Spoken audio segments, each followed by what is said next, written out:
difficult, Jeff? I don't know if I like my 9 of clubs because we bought Rick Briscoe. We bought, I would assume, some 9X hands. I didn't look too much at what 9X was doing in our opponent's shoes, but I would assume 9X hands because they block straights.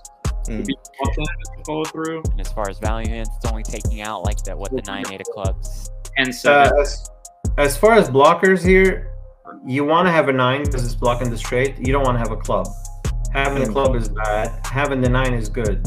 So having a 7, you're blocking pocket 7s. It's unlikely that cutoff should have a 6. Like he's repping basically an overpair. He's repping 9s, which we have a 9. Less likely he has that. He's repping like 10s, jacks, queens, maybe. I mean 8, 9 we block it.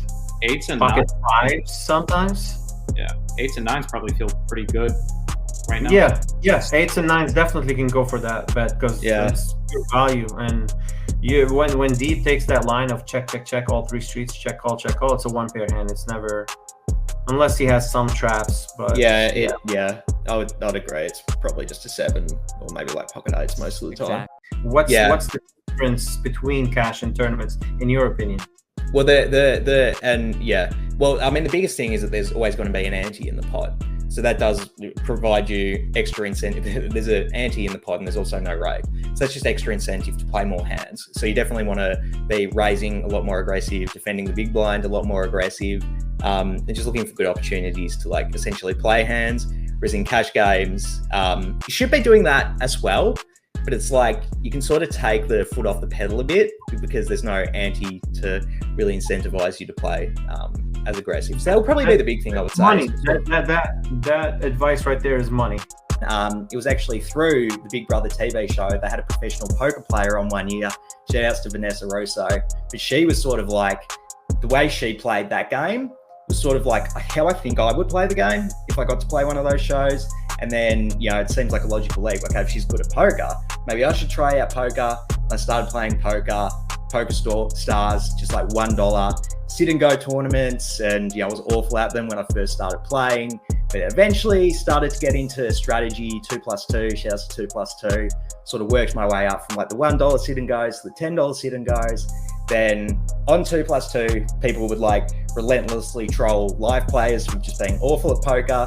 So I was like, maybe I should try out live poker. You ready, guys?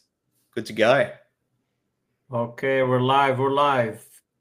Today we have Leigh Lewis, our boy Incognito. Actually, when I first played with you the first time, Leigh, I had no clue you were Australian. I didn't know much about you. Like all the information I got was from your podcast, and we're gonna talk about that. Okay. Can I call you a local crusher now that you're grinding locally? You can call me local. I think crusher might be a bit generous, but I'm a Tampa local now for sure. You get on the podcast, you're a crusher. That's we don't get anybody on the podcast. We don't get randoms on the podcast. You have to have something special to be on here. Well, I appreciate the compliment then. Of course. We have our co-host. He is a local crusher and a legend now, Gabe Fuller. What's up, Gabe? Hey, what's up, man? Glad to be talking to you, Leigh. I played with you in the cash streets, and I know that you mix it up, you get effort, and you are a crusher, in my opinion. So I'm glad to be talking to you, man. Oh, so compliments just flying my way. But no, I just wanted to thank you, Carl, for having me on. Fan of the podcast as well, so I was keen to actually get to have some input. So I just appreciate you having me on. Of course. Thank you. Let's fire up the questions. We prepared a nice show here. Let's hear a little bit of background about you, Leigh. This is all gonna be learning experience for me. I think Gabe knows you a little bit more than I do, so I'm gonna learn a lot about you today and the audience as well. So let's hear a little bit of background, how you got into poker. What year was it? Just give us all the good, juicy stuff. All right. And we'll try to not ramble on too long. So basically, I first learned how to play poker when I was about 10 years old. I saw the WPT. It was on after Saturday Night SmackDown, or one of the WWE shows that I used to watch with my dad. And then they had the poker on after. And we sort of just watched it because it was on after. And I really fell in love with the game there. My dad sort of taught me like how to play. And then we had heads up matches and stuff. But I think my dad didn't like the idea of me gambling at a young age. So he sort of pushed me more towards playing chess because it's the same type of like strategy game. So then in like the late parts of primary school and then towards high school as well, I was on my high school chess team. And then that was sort of the strategy game for me for a long period of time. Then I sort of got out of chess because I thought it was uncool or whatever when I was an insecure teenager. So that's a whole other thing. But sort of moved away from chess, but then eventually ended up coming back to strategy games through the TV show Survivor, which was like my all-time favorite show, even growing up, because it was sort of scratching that strategy itch I had when I wasn't playing chess. And then through Survivor, I ended up getting into Big Brother as well, which is another strategy show. And sorry if I'm rambling on too much. No, not at all. But then, yeah, basically they did online versions of those games that you'll play online with people from around the world. And then essentially through that, I was sort of like escapism, just like playing those games in my free time after work or whatever. And I sort of came to a realization at some point that maybe I'm wasting too much time sort of just playing video games. I should just try to do something more productive. And then it was actually through the Big Brother TV show. They had a professional poker player on one year. Shout outs to Vanessa Rosso. But she was sort of like, the way she played that game was sort of like how I think I would play the game if I got to play one of those shows. And then, you know, it seems like a logical leap. Okay, if she's good at poker, maybe I should try out poker. I started playing poker, stars, just like $1, sit and go tournaments. And, you know, I was awful at them when I first started playing, but eventually started to get into strategy, 2+2, shouts to 2+2, sort of worked my way up from like the $1 sit and goes to the $10 sit and goes. Then on 2+2, people would like relentlessly troll live players for just being awful at poker. So I was like, maybe I should try out live poker. Got into live poker at the Crown Casino in Melbourne. And then the rest from there is history. Worked my way up 1-2 up to 2-5. So that's how I worked my way up to sort of, I was working whilst I was doing all that, by the way. But then it was sort of like in 2019, I had really good results at 2-5 over the year of 2018. So I decided to try going full time as a poker player. And I quit my job. I was doing telemarketing. And then excuse me, got to catch my breath. I'm trying to keep this brief. We talked about timeline before we started recording. Let's do timeline. So 10 years old, your dad kind of introduces you to poker. You're watching strategy game. You're playing chess a little bit. What age you actually start playing online? Between 10 years old and what, you were 18 when you start playing the tourneys online? No. So, okay, I started doing the sit and goes. I was probably already about 23 at this time. And it was, when I started doing the online tourneys, because I'd sort of been through uni and work and that.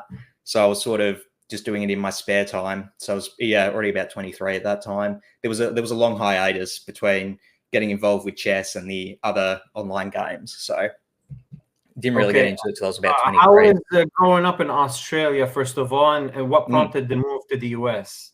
Yeah, so that was moving ahead a little bit in the timeline. COVID happened in Australia, 2020, 2021. We were honestly, in particular in Melbourne, it was like the part where the lockdowns were the worst, but we were locked down essentially for maybe like 15 months in a 2-year period. So it was a lot of like, I was, and the borders were closed as well, even when we weren't in lockdown. So they went nuts a little bit with that in Australia. They were one of the toughest. I mean, the stuff we've seen on TV, they went too strict with the lockdowns, with the masks, writing people's fines. You were so you were there that whole time. Yeah, I was there for all of it. Yeah, there was a curfew, and they were actually like pretty strict about enforcing it, which sucked. I think it was like a $2,000 fine for being out after 9 p.m. It was wasn't the most fun time of my life, that's for sure. But I was very keen to just get out of the country and just travel a bit. I mean, traveling sort of like in Australian culture, it's just a huge part, a thing people do and value.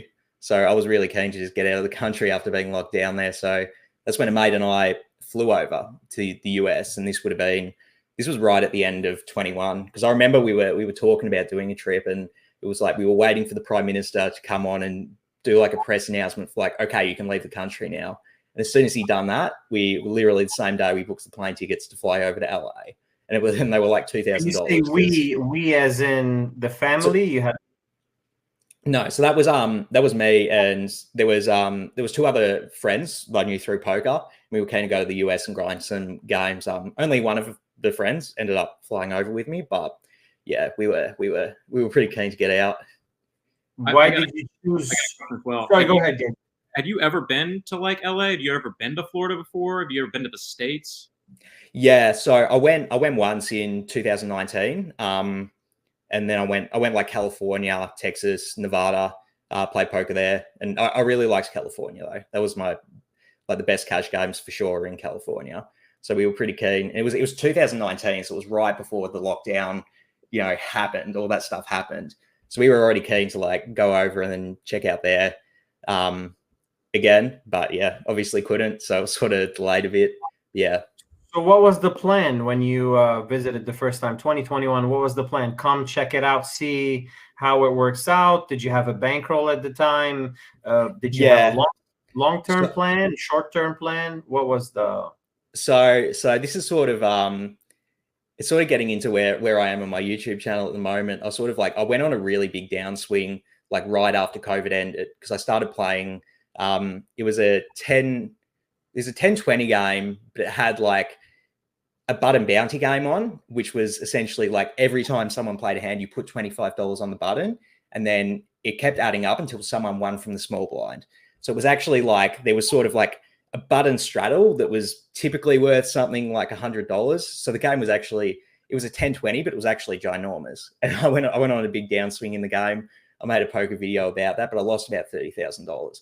So that was a pretty big hit to my bankroll. And I sort of had to go back and play 1-3-6 game to build up a bankroll again. And then that's essentially when I did fly to the States. But so I did have a little bit of a bankroll to play like 5-10 in LA, which is what I thought I was going to do. But yeah, from there, my mate and I, there was still some financial issues after the downswing. You gonna say Let's something? backtrack. What built the bankroll originally? Okay, so essentially, I was working as a telemarketer full time up until about 2019. That's when I first tried going full time pro. So I was sort of like I was working at the telemarketing center, then going to the casino, which was about a 20-minute walk away, and then just grinding 1-3. Essentially, from like I would get there at like 5:30, then play till like 2 a.m., then wake up, go to work at 10 a.m. the next day. I essentially did that for probably like a year and a half, 2 years, just to build up a roll. So I would have $15,000 was the roll I wanted to play 2-5, because that was 30 buy-ins, because it was $500 buy-in. So then I started doing the same thing, but I was playing 2-5. But then I actually started making good money, because it was a lot easier to make money playing 2-5 than it was 1-3. So then I was able to sort of like save up a roll to go full-time pro. And then 2019, that's when I first went to the States. And I had pretty good results in the States, but because I wasn't working, they weren't as good. So I was still saving up money though, and just saving up money to try and have a bigger bankroll. And it's sort of just years of like saving up and, building a bankroll essentially. So the 1-3-2-5 built a bankroll. You come to the US, check it out in 2019. The plan was to come visit, just test it out, and then come back, or what was going through your mind at that point in 2019? At that time I was just keen to sort of like hit and run a bit, and then hit and run in California, then go back to Australia. And I did want to be a full-time poker player at the time. That was also always sort of my goal, because I just love the game so much. I heard Gabe on his podcast was talking about the same thing, just a love for the game, and sort of thinking about it when you're not playing it, you sort of just want to do it full time, because doing anything else would sort of just get in the way. So that was always the dream, was to just play poker full time. But I was happy to do that in Australia. It was sort of more private games, because the casinos weren't that great and the private games were a lot better. But yeah, I was just happy to grind. But then COVID happened and all the games shut down, and then sort of had to transition towards online poker, which is Is it legal in Australia? And if yes, what sites were available at the time? So when I first started playing, I was 23 years old. PokerStars was still allowed in Australia, but it ended up getting banned a few years later. which sucked. But then it was sort of transitioned over to the crypto side, so like Ignition and ACR. Why did it get banned? For the same reason. So the official line was like, oh, we want to protect people from, gambling their money away online. But I mean, the common sort of knowledge for why it actually happened is that they were losing too much revenue and they weren't collecting taxes on the losses. So it's sort of like, because PokerStars, I think it's like is it an English company or something? I'm not sure. I hear I'm not sure either, but I know it's not Australian. So they weren't collecting any taxes on it. And so they sort of like didn't want people to be playing on those sites. And they sort of wanted them to be like sports betting or something on the Australian, betting apps or whatever. And they sort of thought it was just like taking revenue away from that. And they wanted people to pay taxes on the, other types of gambling winnings, essentially. It's always money. It's not protecting anyone. Yeah. It's always money. Yeah, I agree 100%. If anything, I think the sports betting is a lot more dangerous than poker, but it's just my opinion. People, I hear there's a big problem with they call them pokies in Australia, the slots. They're everywhere. Yeah, the slot machines. Yeah, because they're controlled and they tax it, so they let that happen. They let slots be illegal, but PokerStars banned just to protect the gambler. It's because they don't collect enough revenue from it. That's exactly.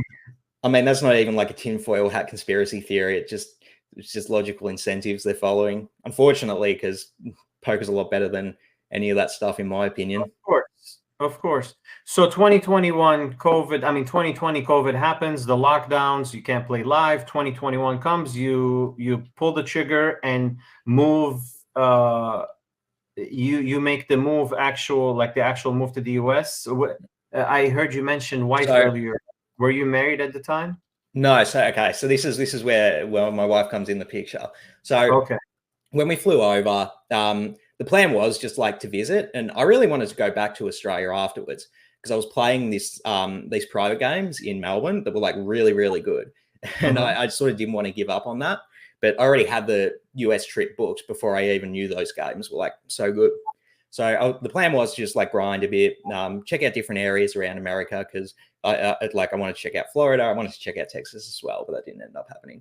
But anyway, when we flew over to Florida, I actually got sick with COVID after all that lockdowns in Australia. It wasn't until I got to Florida I finally got sick. So I got sick with COVID, and the friend I was there with, he was just playing poker the whole time I was sick, and I was just sort of like lonely in our Airbnb because I couldn't leave. So I downloaded a dating app to sort of like just try talking to people or whatever. Then I ended up setting up a few dates for when I finally got over COVID. And then I had a particularly good date with a special someone. And we sort of started to form a relationship and all that. And then one thing leads to another, and you end up moving halfway around the world for a special someone. Wow. So she was the main reason you moved to the US plus poker. Yeah. Wow. Yeah. From that date, what site was it? So it was Hinge was the app. It wasn't just from that date though. Like we became obsessed with each other and started seeing each other like every day pretty much. But yeah. Wow, that's insane. Hinge is the one that the actual girl has to message you first, or is that Bumble? That's Bumble. Hinge is yeah, I mean the UI is a bit like nicer than Tinder. It's sort of got more, your bio's just more involved, and you can leave like voice memos and stuff. Obviously, I've never used it, but yeah, it's like a premium Tinder, but it's also free. So, what do you think about US girls compared to Australian girls? So this is something I tell people all the time. Like Florida and Australia are like so similar. Like, similar. Yeah, just in like especially culturally, like English speaking, like laid back attitude, but like not like lazy, like still kind of hardworking. And it's like the transition to go from Melbourne to Florida is like, it's the same place essentially. We just have nicer weather in Florida. Let's go deeper on this. Like, what's the similarity between Floridians and Australian girls?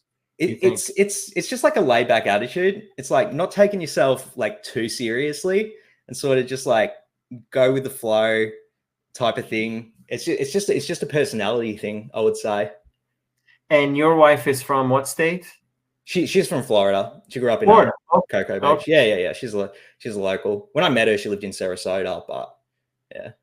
I think too, let me add something about that. I grew up for a large portion of my life in Wilmington, North Carolina, which is a beach town. Yeah. And I've been in the South most of my life too, but I've known a lot of people from the North. And I think the farther north you get, the more it's about business and the more it's about what you're doing, right? And I had some people who went to college with me, and they would be strangers coming up to them in a restaurant or a bar, just like kind of shooting the shit, and they'd be like, "I'm not trying to buy anything from you. I'm not buying." And Yeah. like, oh, we're just making conversation, man. Relax. And so I think like being closer to the beach as well, I think helps with that. That laid back attitude is a little bit more of like a southern beachy type thing too. Yeah. It's a good point. I would say Australia is very much like what you just described. All right. So we kind of have an idea of what happened from Australia to the US. So first you moved to California. So I visited California for about a week. Yeah, the poker in California is great. It always has been. It's just sort of, particularly for cash games. All right, I'll say it on camera. I just feel like a lot of people who play poker in California, like they just have so much money and they don't know what to do with it, that they just sort of want to like show off. Like, I can lose this much money playing poker and I don't give a fuck. And so obviously that makes for great poker games. So you turned pro kind of from the day one in the US, right when you moved. Okay. So when I was here, this is before I moved. This was just when I was visiting. I went to California, then I flew to Florida, which is where I met my wife. And then we were like planning to go to like Texas or even London afterwards, but I sort of stayed in Florida because I wanted to hang out with her. But yeah, that whole time I was just grinding games for work. Like, I wasn't doing anything else. But then I had to go back to Australia after 3 months. And then I was sort of like, okay, if I want to get back to the US, I could go on a tourist visa again, or like I could actually try and get a job and then like my work visa would let me stay there for a longer period of time and spend more time with Brennan, which was sort of the ultimate goal at that point. So that's when I got, and this is like months after my trip to the US, but I got a job doing video editing for a company in Tampa. And that was sort of like, because I had the skills from doing the vlog of how, like, I knew how to use Adobe Premiere Pro. And then I showed the company my YouTube channel. I actually put a bunch of, sent out my portfolio to a bunch of different companies. And that was one that just hired me. And then, that was sort of very convenient because I was doing that for work, but it also let me come to the US on a work visa. So at that point I was sort of, I was back in Australia for about 3-4 months before I got back to the US. And now I started doing both. I was doing that job, but I was also grinding the 2-5 in Tampa as well. One of the questions now online makes sense, and we'll mention it later, about somebody asked a question that has video editing in it, and now it all makes sense. What do you think about CapCut for video editing for that's what I'm using for the podcast. Okay. Yeah, I've never actually used Capture. I sort of specialized in Premiere Pro just because, I mean, that's what everyone said online I should do. So I unfortunately I can't have an opinion. I've never used it. Adobe Premiere Pro? Yeah, Premiere Pro. Gotcha. It is I will warn you, it is like it's more expensive. But it is very good, particularly once you learn how to use it. You can sort of, like, the possibilities are endless in terms of what you can edit. And interesting.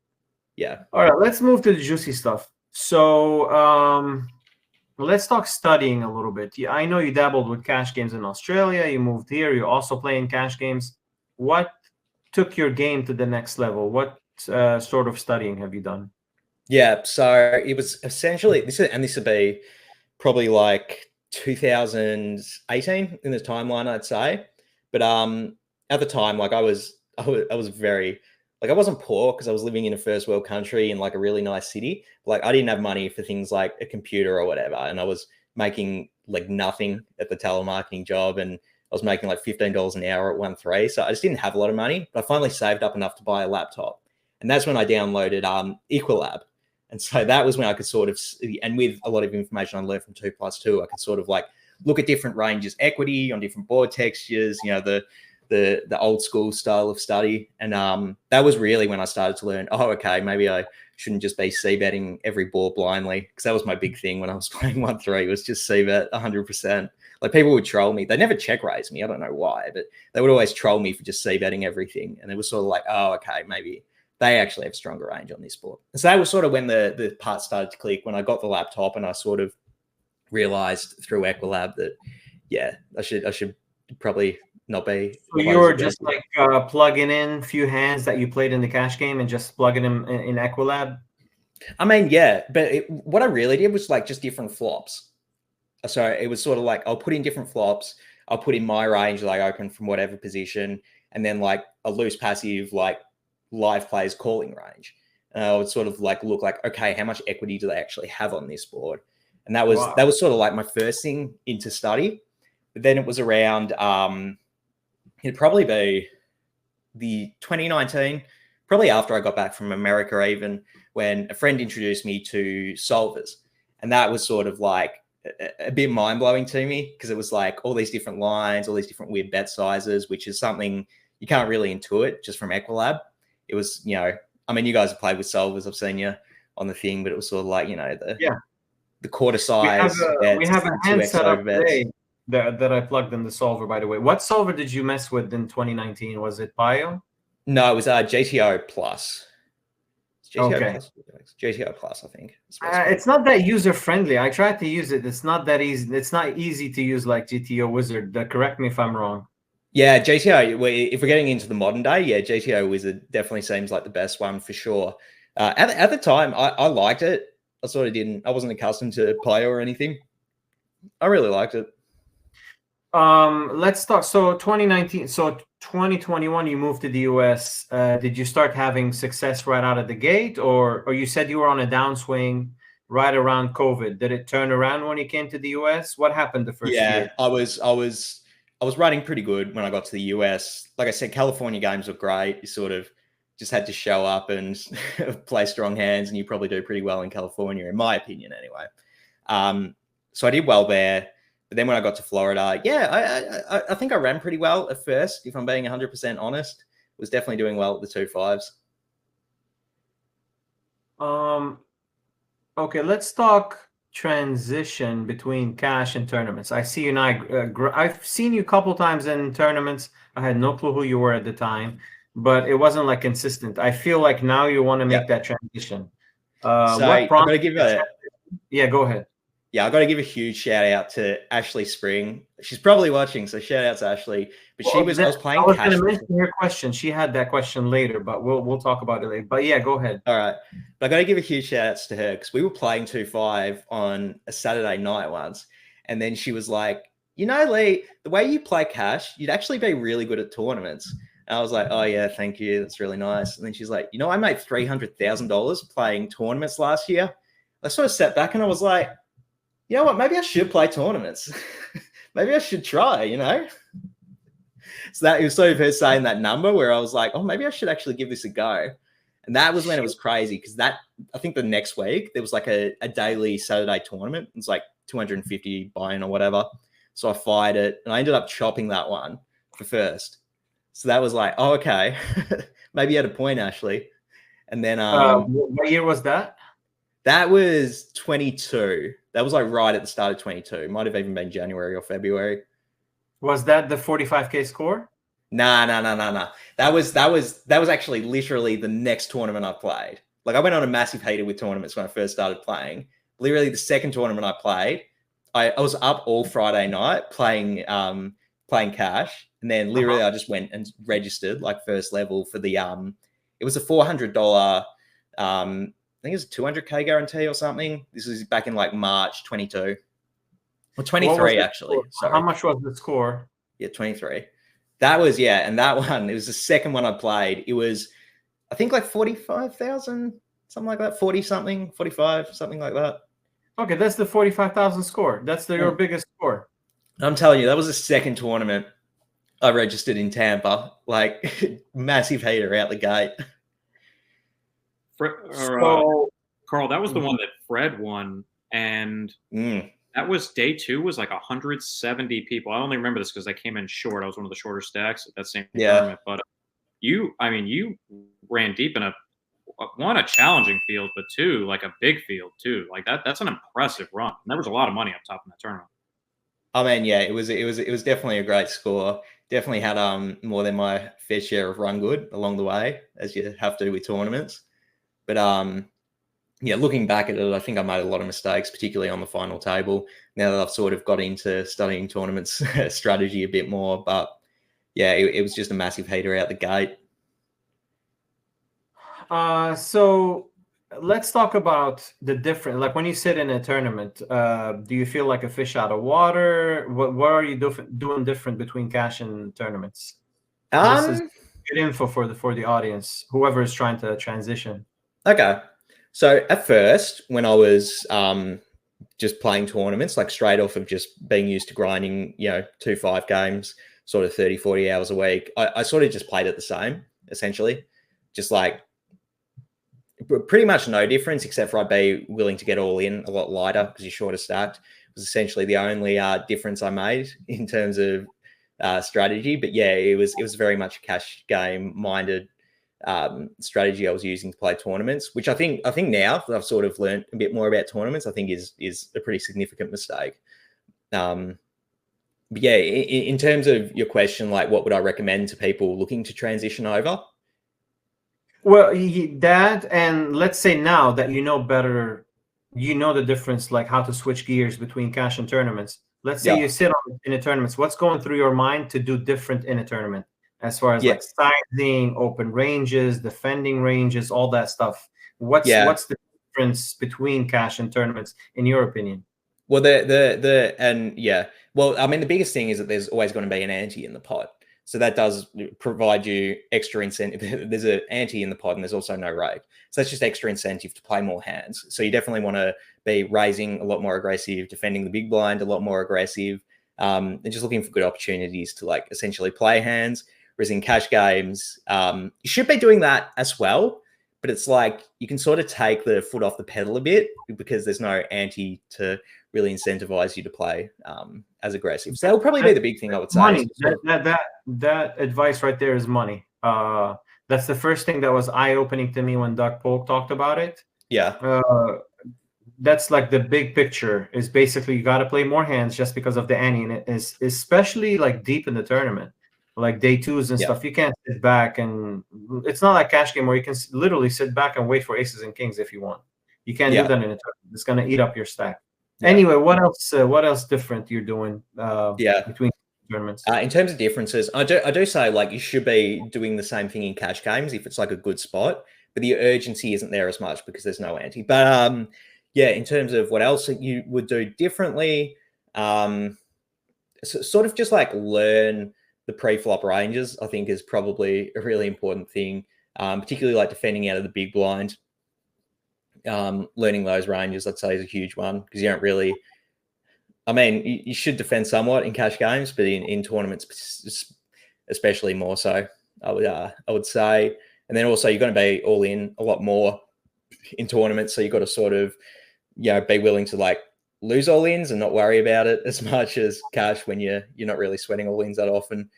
Do you struggle in short stacking, like mid stages to late stages? You're gonna be like no more than 30 bigs in your stack. Does that make you uncomfortable? Because you're never gonna experience that in a cash game. Yeah, definitely. It's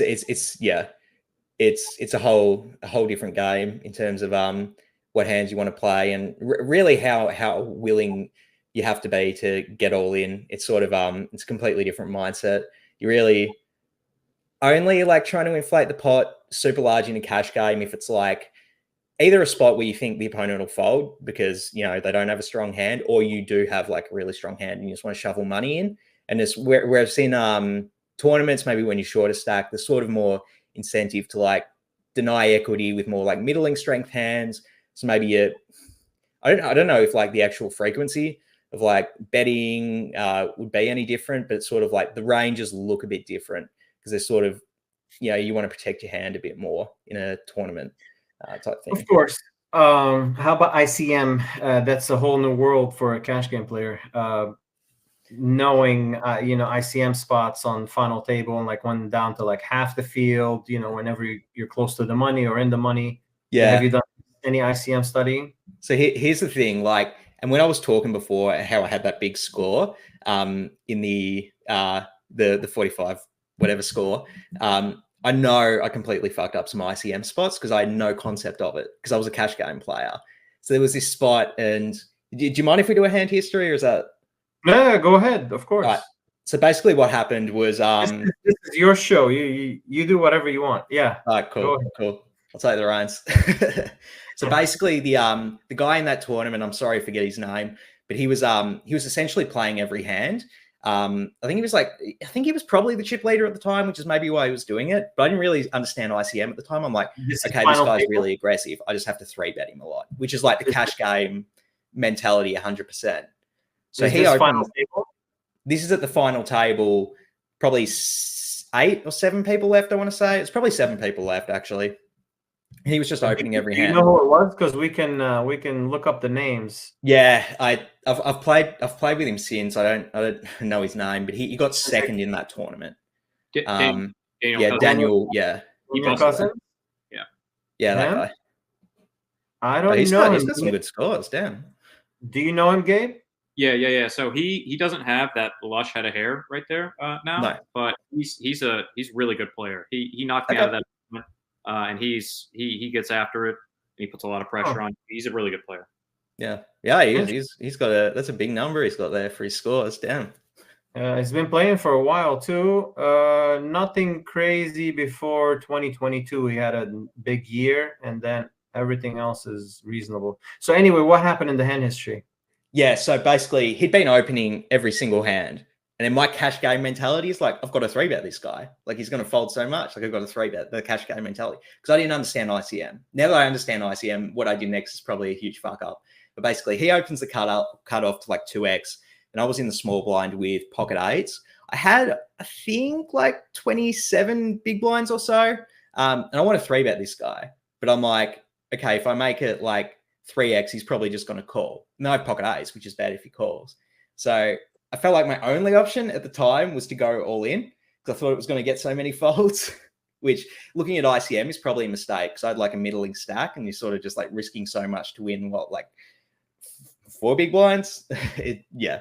So anyway, I ripped it all in. Khan, you guys know Khan? Yeah. Yeah. He calls in the big blind. And already I know I'm fucked. He calls, Daniel folds, and then Khan had aces. I had the pocket 8s. And I absolutely luck box. I make a 4-card flush, and I end up doubling up. But so yeah, that was, I told you I ran good in that tournament. But essentially, like in the time, my thinking was very cash brained. It's like, okay, I want to 3-bet because I know this guy's going to fold. I sort of had to do all in, or I risked him just like calling in position. But I think that's a mistake now because of ICM, because I was just risking like tens of thousands of dollars in pay jumps to just like win 5 big blinds. So that's in terms of like how ICM is different to a cash game. It's sort of like you're going to lose EV by busting sooner because even just like surviving 1 pay jump, you make money doing that. So that's something that's sort of, it's a bit complex, but it's a key difference between cash games and tournaments.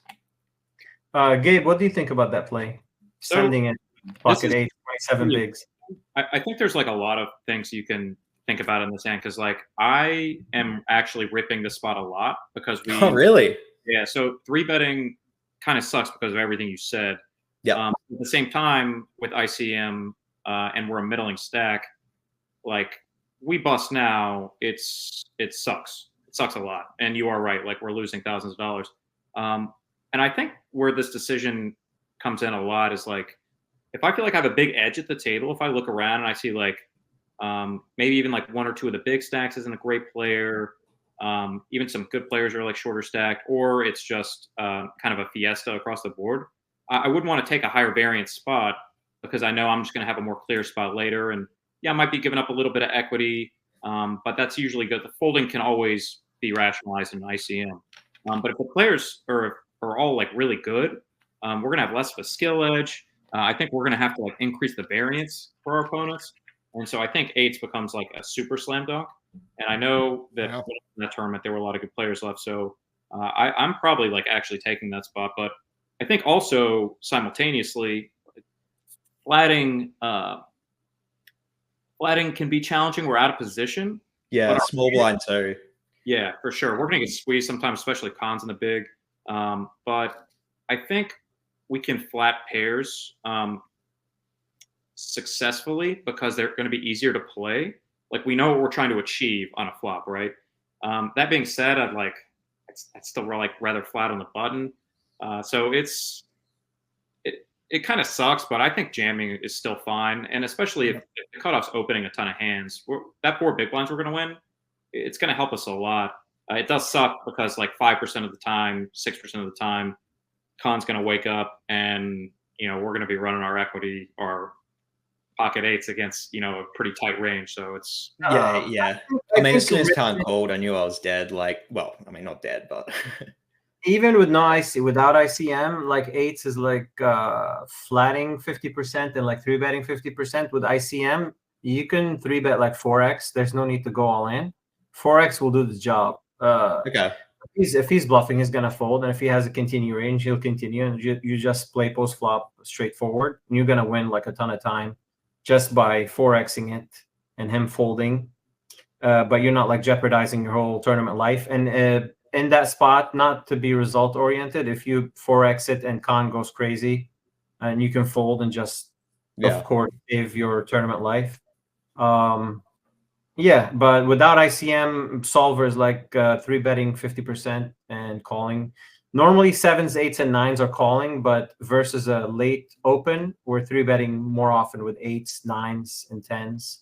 Normally they're calls. We lean more towards like 3-betting 10s plus. Talking about 3-betting, by the way, I'm gonna talk about later on. I was watching Jessica Virling. She won the WSOP main, and that happened in the Commerce. Okay. There's a hand from that stream with Sean Deeb.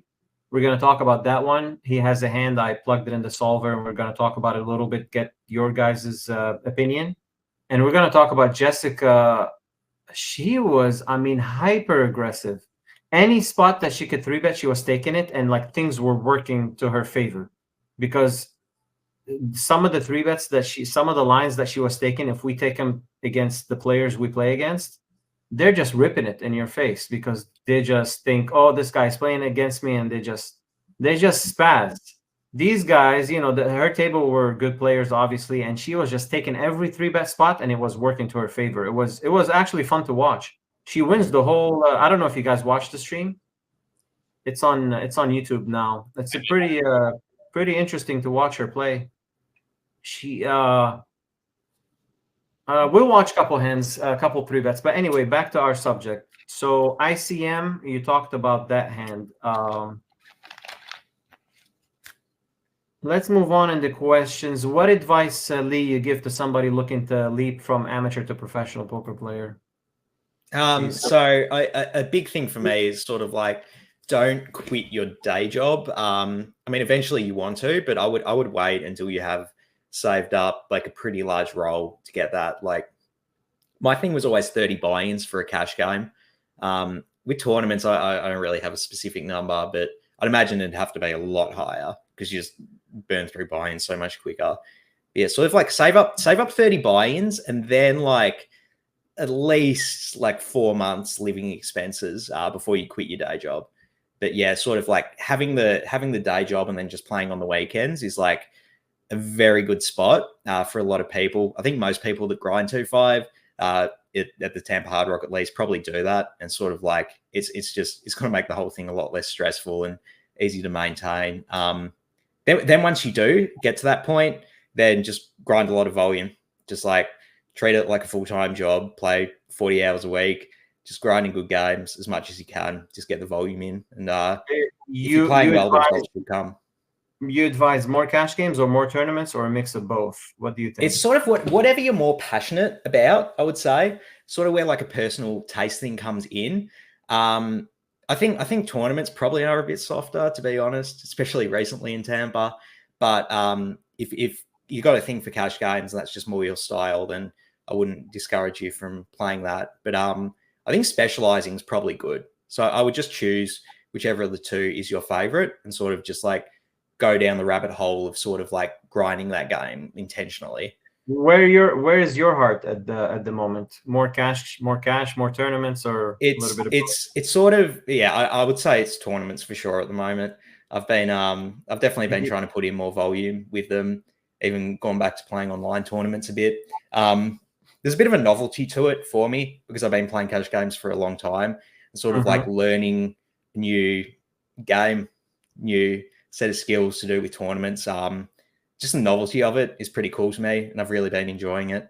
The good results don't hurt either as well, to sort of push you to keep pursuing it. But yeah, that's sort of where my heart lies at the moment, I would say, is in tournaments. I still love cash though. I like poker. It's just fun to play for me. But yeah. We heard you had some plastic surgery. This picture, we saw a little improvement. You got a vein in the bicep, the jaw. What's going on? Well, where did that picture come from? Look at how focused he is. He was never that focused in cash. This is what I got. This is actually not me. It's my evil long lost twin who has much more striking facial features, and he's been hitting the gym a lot more than I have. He's been buying his t-shirts from some weird Russian website that has I don't really know what that logo says, but when you run, this is actually to tell the audience, I ran your picture in an AI simulator, and all you do is just swipe on the picture and it improves all your features. The AI is called the Leonardo AI. And look, anytime there's writing, it changes the writing. It adds stuff to it. See how your shirt, it has some weird writing on it? Yeah. Yeah, it looks Russian or something. Yeah, and even your eyes, you were looking down in the actual picture and it made you look up and with bigger eyes. It's so weird. Yeah, bigger nose as well. Yeah, everything is squared up. No, that was fun. I appreciate you sharing that. That was good fun. Look up. Well, I mean, I saw your story talking about plastic surgery. You were like, if you have any question about my plastic surgery. So I thought that was funny. What are the misconceptions about the life of by the way, do you still have the job on the side, or you're fully immersed with poker right now? So I still have it. I sort of like cut back on my workload a bit, just because I wanted to focus more on making the going back to making the YouTube content. I found the YouTube content a bit more rewarding. Definitely not financially, but sort of more. It's just my passion is talking about poker and sort of building a community of people that enjoy talking about it as well. So sort of still do have the job, still on the payroll, but yeah, sort of trying to transition out of it a bit. That's your boy on the channel. Plug your channel, Leigh. What is it called? It's Leigh Bets on YouTube. It's very interesting, guys. If you check it, Leigh talks about the local grind, by the way, grinding in Tampa. Here's the sample of this is the new episode. Just don't get me on copyright later on. From the pits of I promise I won't sue.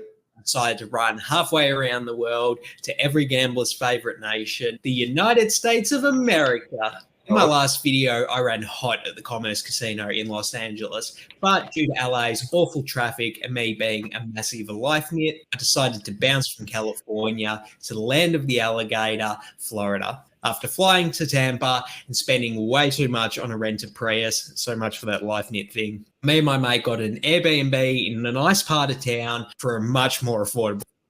Anyway, check that episode, guys. You're so funny with the zoom ins and stuff. All this with the Adobe, huh? Yeah, Adobe. It's it is an effort to do the zoom ins and stuff, but I mean, this is sort of getting down a whole other rabbit hole. But with today's media and the way people consume things, you really do want to be like flashy and snappy with it. So sort of like constant carts and stuff popping up on the screen is a lot better for viewer retention. So it's sort of a transition I've made recently to incorporate more of that. Yeah, no, I like it. It's definitely quality. By the way, how long did it take you to get monetized? It took me, I think, about a year of consistently posting. And admittedly, my videos when I first started were pretty shit quality, so keep that in mind. But it was sort of the consistency when I really started putting out about 2 a week. Then it happened a lot faster. I sort of went from like maybe 500 subscribers to 2,000 subscribers, probably in like a 3-month period. That was with the really consistent posting. By the way, to tell the audience, about a year. It takes a while, man. Of course, to get monetized on YouTube, I think you need 4,000 of watch hours and you need 1,000 subscribers. What happened first with you? Was it the subscribers first or the watch hours first? My watch hours were there like pretty quick smart. It was the subscribers that really took a while. Yeah. They'll probably change on depending what type of videos you have. Some people are just more willing to subscribe. Some audiences are than others. Yeah, for me, I had to watch hours like really early. I think too, because I was doing long videos. Like most of my videos went like over 20 minutes. So that probably is how I got the watch hours so high. But yeah, if you're doing shorter videos, you probably get the subscribers easier. But yeah. Yeah. Yeah, you're right. By the way, guys, since we're talking about subscribing, please subscribe to the channel. Subscribe to Carl. Help it grow. Question. Go ahead, dude. I know we got a lot of questions coming, but so did you teach yourself how to use all the stuff for the editing for the videos, and then that actually helped you get the job too? So like you didn't just start with a background in like video editing, like you for poker taught yourself how to do this and kind of grinding. You were grinding in like so many different ways. I think that's awesome. Yeah. Well, thank you. Yeah. No, it was completely. I mean, I don't know if self-taught's the right word, because like literally, like I wanted to do something, I would just like Google search how to do it, and there's like 100 different YouTube tutorials on how to do like anything with video editing. So it was like, yeah. I mean, huge shout out to Motion in Graphics. There's just so many YouTube channels I looked up to learn how to do different things, but all the information's out there online for free. I wouldn't recommend anyone go behind a paywall to learn how to video edit, because you can get so much good information for free on YouTube. That's how it was for me. The first time I edited the first video, it took me like 2 days to do it. Now it takes me about 6-7 hours. So you just get better. You learn as you go. And like Leigh said, you just watch. There's so much YouTube content on every software, and they'll teach you all the ins and outs of it. You just get better with time, like everything. Your editing is on point, though. I need to get my game up. It's just a consistent effort over like I've been making videos for years now. It's just you sort of just accrue it the more you make, but you just got to be consistent with it. Leigh, let's talk a little bit about mental game and handling tilt. Yes. What's the secret? So I think the big, like, if you want something to put on your wall, is like, this is the big secret of how not to tilt when you play poker. It's good bankroll management. That's the one thing where I've like always absolutely been on point with, like, never gambling with money I can't afford to lose. So I said earlier, like 30 buy-ins is what I have for a cash game. I've never played with like a cash game with less than 30 buy-ins in my bankroll. And it's like I feel like I'm not perfect. I definitely tilt at times, so I'm not going to lie. But I feel like I tilt a lot less than certain other people that I play 2-5 with, or even any game with, because I sort of like, I can afford to lose the money I'm putting down on the table. And if you don't have proper bankroll management, like I can't imagine you wouldn't tilt, because like the money actually matters to you at that point. This is money. This is such good advice, because one thing I notice, anybody that scores, that has a big score, and talking about this, let's talk about Gabe, for example. If you see his attitude at the table now compared like to last year, now that he had a couple big scores, when you're comfortable, when you have that big score, you're comfortable bankroll wise, you bring it to the table. You're happier. When you're happy at the table, good things are going to happen. But when you bring all the weight of the world on your shoulders, bills aren't getting paid, and you take that to the table, you're miserable before you show up. And stress. Jeremy Becker is another example. When I asked him, why are you, a lot of people in the chat, they were like, what is he doing different? What is he? Because the kid just crushed when he went to Vegas. And I asked him on the podcast, what are you doing different? He said, I'm not gambling in the pits as much. Because here in Tampa, he had that bad habit. And when you have that, it's so hard to break. When he went to Vegas, obviously he broke the habit, and his results showed for it. So being mentally sane and being happy when you show up is so exactly what you said is gold right now. Yeah, it's the stress as well. Like the stress of just like, these results matter so much to me. Like that actually affects your physiology to the point you're not going to be like, so much of your brain is occupied by cortisol. You're not going to be able to think as clearly as you would if you weren't like worried about like, holy shit, I have to win this hand. I have to win this point, etc. So this is gold. 100% agree with that. Besides that, is there any ritual before the session as far as working out, eating properly, yoga, meditation, sauna? Is there anything to the equation with you? So I'm gonna be a little bit of a hypocrite here because I know what the right thing to do here is. I'm just really bad at being consistent about doing it. But the things that help me the most are like a really good night's sleep before I go and play a session. That's just like number one. And the thing that helps me get the most sleep is avoiding caffeine and exercising consistently. Now, like I said, I'm a hypocrite because I don't actually do these things nearly as consistently as I should. But my results are just so much better after a good night's sleep. I have a good night's sleep much more consistently when I am exercising consistently. So that will be the number one thing I would recommend. I definitely need to get better at it myself. But yeah, just consistent exercise routine, avoiding caffeine, alcohol as well. Alcohol is like Where do you live? Lee? Where do you live right now? What's that? Where do you live? What area? Tampa Palms. So I'm sort of North Tampa. You got to be kidding! I live on Bruceby Downs. You should come to. Oh, the are you gym serious? Yeah, You're right down the road, mate. I didn't know we're neighbors. You got to come with me to the gym then. Let's do it. Gabe, you need to come with us one time, or actually like twice a week at least. Oh, I got you. Just shoot out the invite, whatever. I wanted to say something though when you're talking about getting sleep and the caffeine. That's AI Leigh, right? He's the one who's not taking the caffeine. He's getting all the sleep. He's hitting it, so that's optimal Leigh for absolutely. Lee with the vein of inspiration. AI squared jaw Leigh. One more thing. So I have an interesting observation from like tournaments and cash. And one thing I'll say, Leigh, like you've played cash with me and tournaments, and you definitely tilt way less than I do on cash for sure. But something that I've noticed a lot of cash players do, and you do as well, is, and we don't have the luxury that the tournament primary players don't have this luxury. You guys, like, and I see you do this, you get up and you take like a walk every 45 minutes, every hour and a half. You kind of like take these self-imposed breaks. Is that explicitly for like mental game, explicitly for tilt? Is that something you just saw other players do? Is it something like, talk to me about that? Yeah, I do like to take long breaks, and I guess I don't know if it's explicitly like to avoid tilting, but like it definitely helps to just like get up, have a walk, go eat as well. I know you're actually big into not eating when you play, which I tried out for a bit. That definitely didn't work for me because I tilt when I get hungry. So that didn't work for me.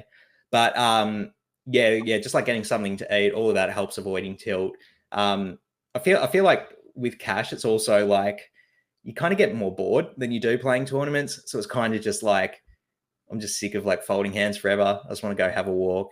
And then probably that just happens to like you tilt less because you're taking frequent breaks. Well, something else I want to mention in terms of like, I don't know, healthy habits around it. I try to stretch now more when I'm playing poker, particularly when I'm on breaks, particularly like the hip flexor, because that just gets so tight just sitting down. So like some type of stretch to like stretch out the hip flexor. I feel like that really helps with my game. I don't know if it gets blood circulating or I just like am a bit more comfortable. But like stretching is a huge thing that I've sort of tried to incorporate over the past 6 months or so. That I think helps with my game. Yeah, that's good discipline, by the way. Taking the breaks in cash, that's something I lacked. That's why I like tournaments, because it's imposed. The breaks are imposed. In cash, like I feel like I'm missing out on the action, and I don't leave the table for breaks. And I think that was a huge leak in my cash game. That's a good point, Gabe. Go ahead. Sorry to cut you off, but I thought of something else that's like really important for cash games that I think like, and helping with the mental game as well, is just like, don't be like results focused or results oriented, like being process oriented, I think is like extremely effective at cash games. Because if you get caught up in like, well, I've won this much this session, or I'm this much stuck this session, like I just don't want to waste mental energy on that when I should be focusing on the process of like, making good decisions in poker hands or just playing like large amounts of volume. And so I haven't done them in a while, but when I did set the Instagram goals for the month, it was always focused around like, how much did I play and how well did I play? I think like putting all of your mental energy into those two things, as opposed to like, I'm stuck this much or I'm up this much. I think that's that's another thing that's great for mental game, because you're just efficiently using your energy and you're not getting upset when you're stuck as well. When you start thinking like that, this is when you know you've stepped to another level. This is when you know you're a professional now, because most people are so influenced by the results. So they had a good 100%, yeah. like, oh, I played my best today, and they have a bad session. They're like, oh my god, I played so shitty today. They're always relating their performance at the table by the result. Yep. And I think a good thing I do if I do like lose a big hand and I'm really stuck is sort of like I try to think about it like, okay, I've been running really bad today, but if I play well after being this, poor, and I'm still like making really good plays, like what a good opportunity this is to just like have a great session. Because like I didn't let the tilt affect me, even though I'm stuck, and I still played well. I'm like, this is actually a really good opportunity to like be a good poker player. So I try to, whenever I am really stuck and I sort of feel the tilt, because I'm not a perfect AI robot. Like I do like get a bit shitty when I do get stuck, but I try to remind myself. I even say it to myself in my head, like, this is a great opportunity to have just a kick-ass session and play well despite running bad. So that's a good little mental thing I would recommend to people. Nobody's going to applaud you. Nobody's going to be on the sidelines applauding you when you do that. It's just you against you. Yeah. Like you feel like you almost want credit because you're doing all the right things, even though nothing is going your way. Nobody's going to support you. That's the thing with poker. When things are going shitty, you get no applause. You only get applause when things are going great and you're just crushing everything. This is when people recognize how great you are. But when you're on a downswing and you're not having results, it's quiet. Nobody's there to support you. How do you balance the competitive nature of poker with maintaining like positive relationships at the table? I see Gabe do that now. He's more talkative at the table and he's performing at his best. I can't do both. Are you friendly with the players? Even though I really try to be. I'm naturally not the most socially outgoing person, but I do try to make an effort to like at least make sure everyone's having fun while they're there at the table. Maybe keep things lighthearted and jovial. It's been something important to me, especially recently. It's sort of I don't want to be like woe is me or anything, but it's sort of like I do find I spend a lot of energy to try and be like keeping the game in a fun mood, particularly if other people are already in a bad mood. And yeah, I think particularly in cash games, I actually think it's more important than tournaments because you really just want people to be having fun and want to come to the casino to play poker, particularly a cash game.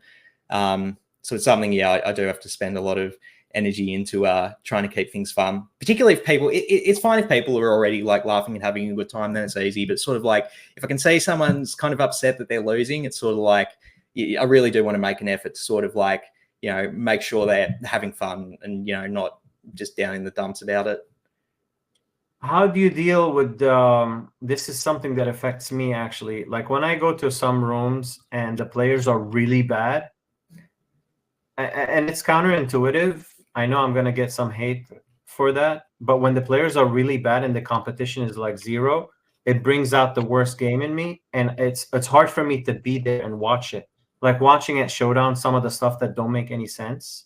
So basically, like you playing 1-2, for example, and all the players are bad. Does that affect you at all? Do you let it affect you or no? I mean, I just, it sounds like I would just want to play in that game, to be honest. I don't, people are adults. They can buy into the game. They can play their cards however they want. I have no, moral judgment or anything like that. I just, let them play the cards as they want. It sounds like it's a great game. So, I would probably just try and play that game as much as possible if that's the case. Yeah, well said. I mean, that's where our money comes from, but it's just hard to watch sometimes, especially in the dailies. When there's a lot of money at stakes, I want bad players to be in that game. But when it's like a daily and there's not a lot of money at the top and I'm playing with really bad players, it gets on my nerves for some reason. I need to work on that for sure. I don't know. I kind of like, I've said, I know what you're talking about because I played some of those dailies, but I mean, I love it. It's good. I think. I'm talking like the speech play after each hand, and they break down every hand, and then when they win chips, they get chirpy and they're talking how great they played the hand. They just get talkative. Okay. Sorry, I didn't. Yeah, now I get what you're saying. Yeah, that shit's annoying as fuck for sure. Carl, you know what tilts me, and this. I get tilted more in cash, but like my tournament tilt that I experience is similar to what you just said. When you're at in a game or playing a tournament with a lot of people who aren't very good at poker, they're usually being a lot more passive, a lot more loose. So they're playing more hands. And because of that, it slows the amount of hands that you're getting down, right? So my edge is all about, I'm getting the most hands per hour in this tournament, right? And we have a finite hands, right? In cash, you just sit there forever. It doesn't really matter, right? It can still tilt you, right? But it doesn't necessarily affect what's happening. But for tournaments, it's like I'm just sitting there watching all these hands. I'm like, I'm like not gonna get dealt any hands. I'm just gonna blind out of this tournament. And and you have to deal with the antics, and you have to deal with their antics on top of it, on top of not getting hands. But I think fall back on what Leigh said. It's like the game's good. Like you just have to rely on the fact that if I'm missing hands, that just means that I'm gonna have like my spots are just gonna be a little bit better. So like there's gonna be less spots, but I might make more money in the spot, so to speak. So I can't just like get too attached to this being a problem, you know. True. No, I agree. I agree with what you're saying, Gabe, about people slowing the game down. That's for even cash. That's really frustrating. But yeah, I mean, you just gotta let it go, man. It's easier said than done. But yeah, it's definitely annoying. But yeah. Two things I want to mention. One thing, talking about seeing less hands or more hands. I was playing cash a couple days ago at the table. I want to mention this because it actually bothered me. A dealer sat down. We were playing cash, and a buddy of mine came up to the table. Shout out to Danny Lobato. He came. It was at night. It was like 11 p.m. The dealer sits down in the box. She's dealing, and I was talking to him, but I'm the type of guy that like everything is autopilot. I'm not going to waste any time folding or raising or taking action. So it was on me, and she didn't even count to 2. And she's like, hey, it's on you. So she's rushing the game. So I get it. In cash, they teach them to rush the game because of, it affects how much rake they take. So yeah, I know she's got to keep a fast pace. It's fine. But like we're paying customers, and I haven't, like, it's not like I'm a habitual tanker or I'm wasting time. It was literally like less than 2 seconds. She's like, hey, it's on you right away. So the first time I didn't say anything. I folded my hand. So I'm talking to Danny, and then the second hand came. Same thing. I'm still talking to him, but I'm paying attention to the game. I'm not slowing the game at all. Same. She's like, so she looked at the screen. She saw my name, and she's like, Carl, it's on you. Are we going to do? And I look at Danny. I'm like, what is this, kindergarten here? Right in front of her. Like I was this close to telling her, like, it's fine. Like, shout out to Joe, Italian Joe at the Hard Rock, one of the best dealers. He narrates the whole game. He'd be like, seat 4 did this. You don't even have to look. You listen to what's going on, and he does it.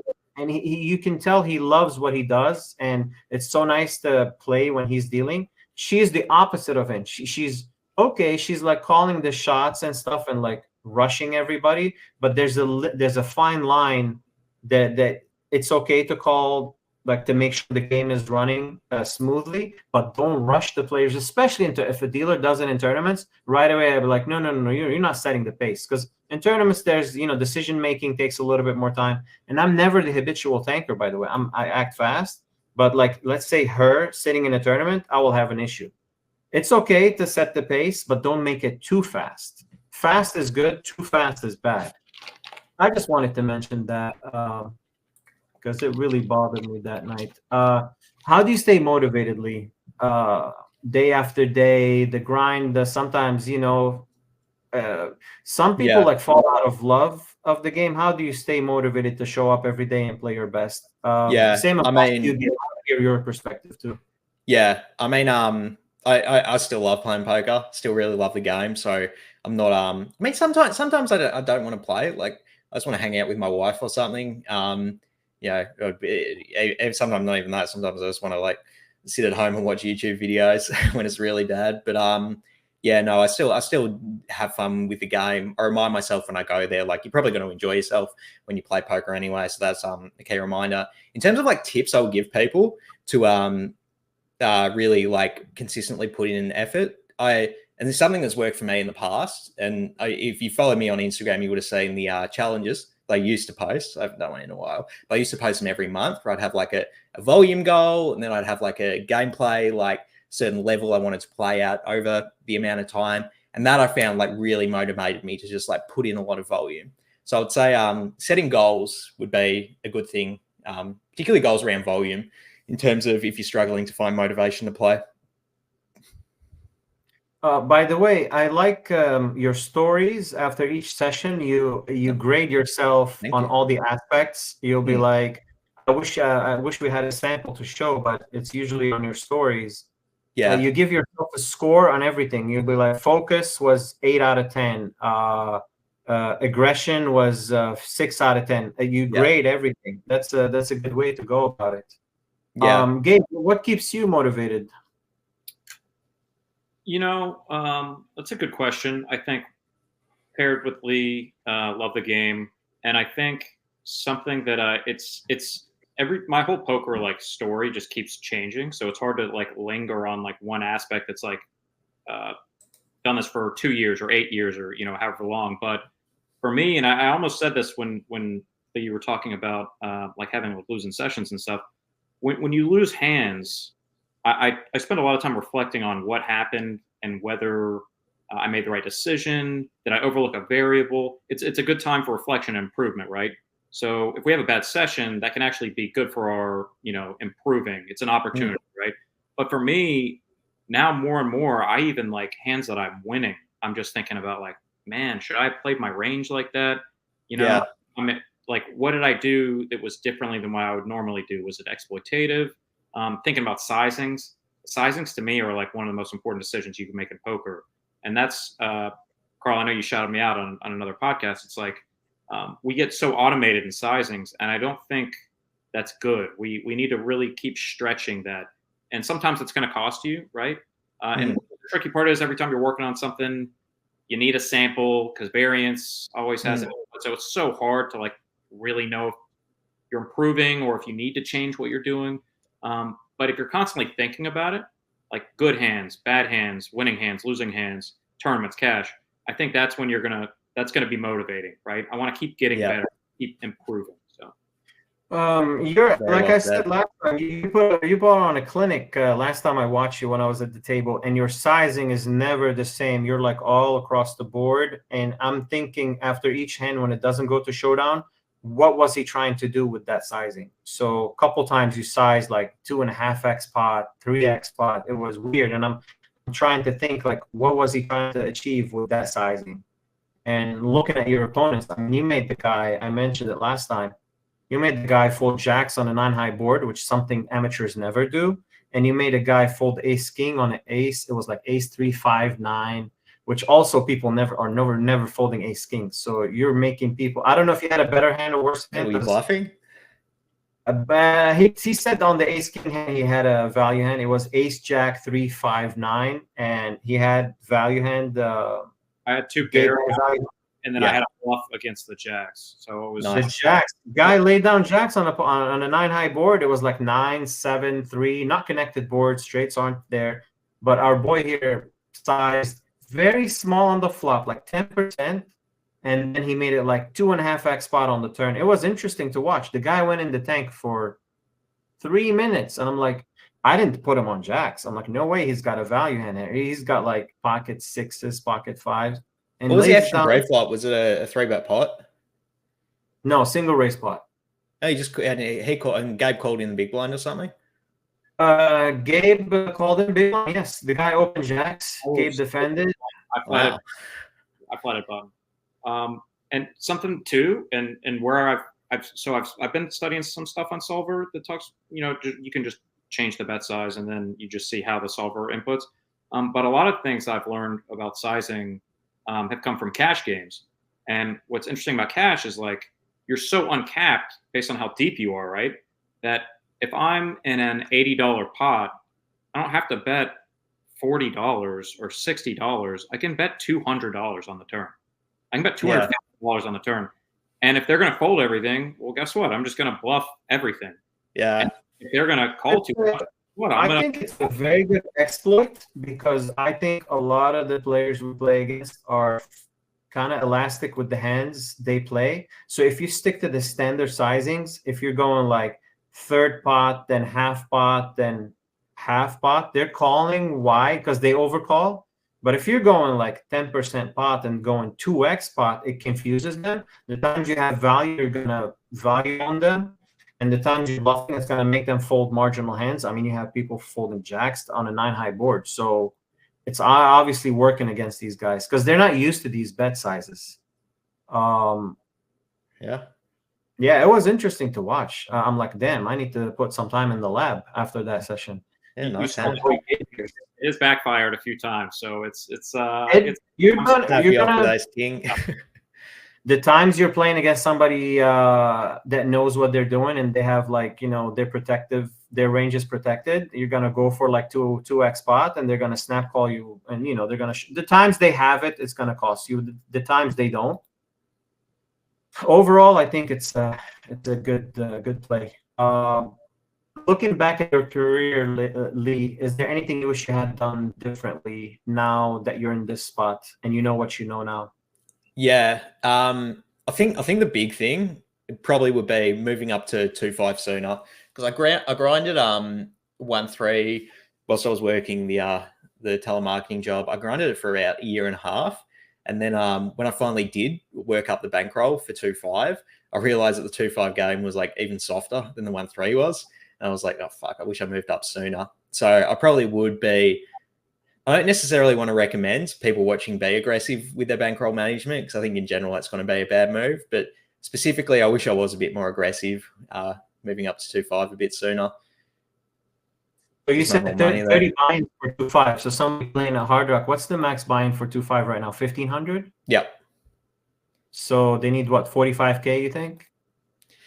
So I think probably not with the particularly with the dynamics at the 2-5 in Tampa. It's a tighter game, to be honest. It's a more passive game, to be honest. So you're not really going to be getting stacks in that often. So with that in mind, I think you could probably be a lot more aggressive with your bankroll management. Even still, like I wouldn't ever play with less than like 15 buy-ins, even in that dynamic. I would say it's what you're buying in for too, not what the cap is. So like if you're buying in for 1,500, I definitely would want like more bullets. Like you don't probably need as much because you're just so deep. But if you're just buying in for 500, 800, 1,000, I would use that as my like increment. I need X amount of. Yeah, I'll say that's fair actually. I never thought about that, but yeah, that's point. So don't calculate based on the max buy-in. Calculate on your actual buy-in. Yeah. Interesting. Yeah. Yeah, I guess, yeah. Yeah, I guess that makes sense. Yeah, if you wanted to short by 2-5, you could, yeah. Particularly if you went 500, I would want a lot of a bigger bankroll, just because you are going to be all in pretty frequently with the 500 as opposed to the 15.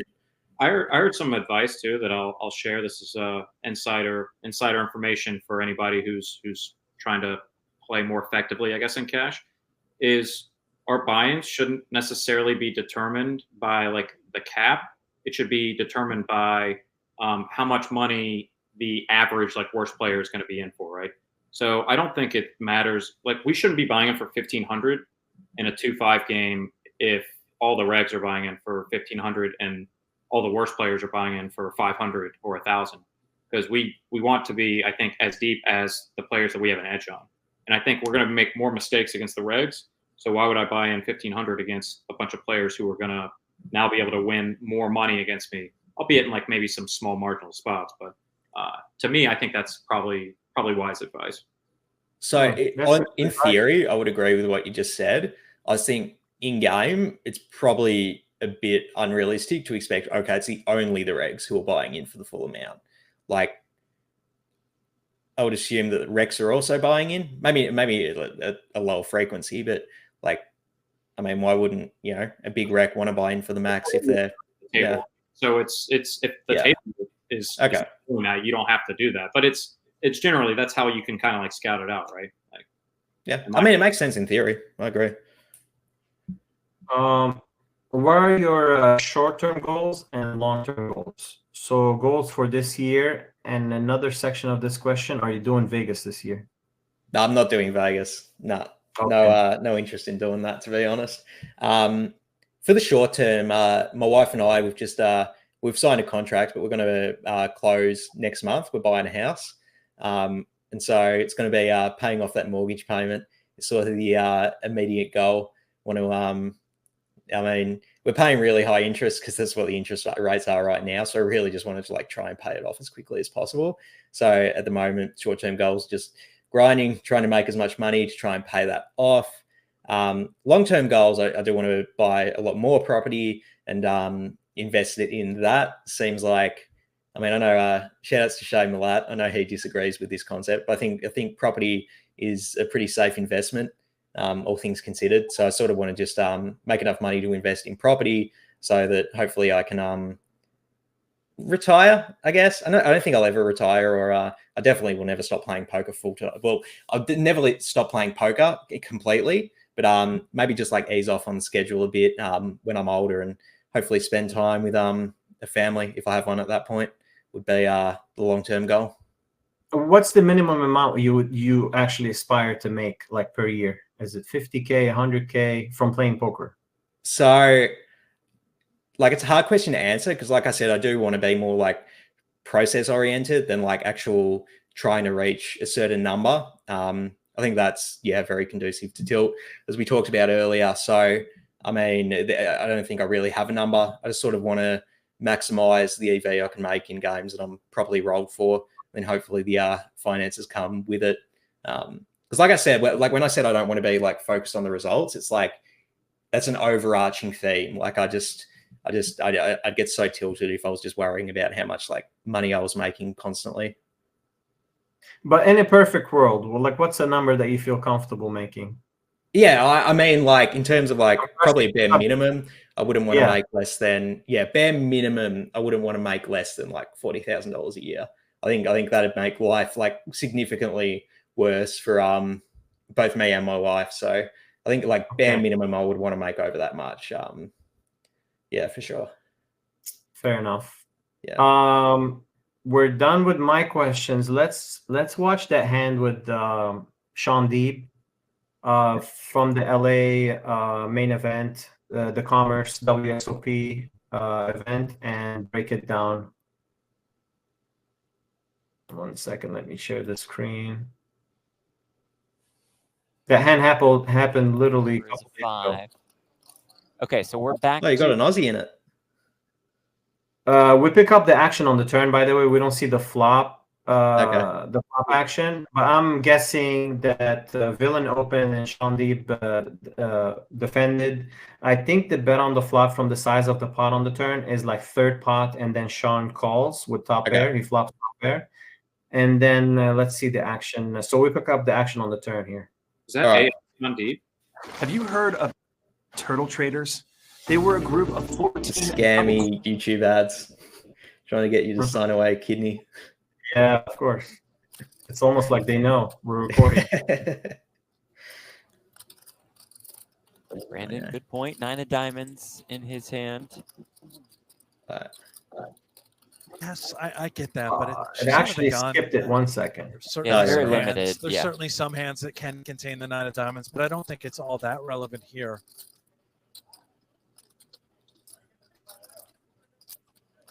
This is just a certain level of meta going on. Yeah. And she completely understands how she's being perceived.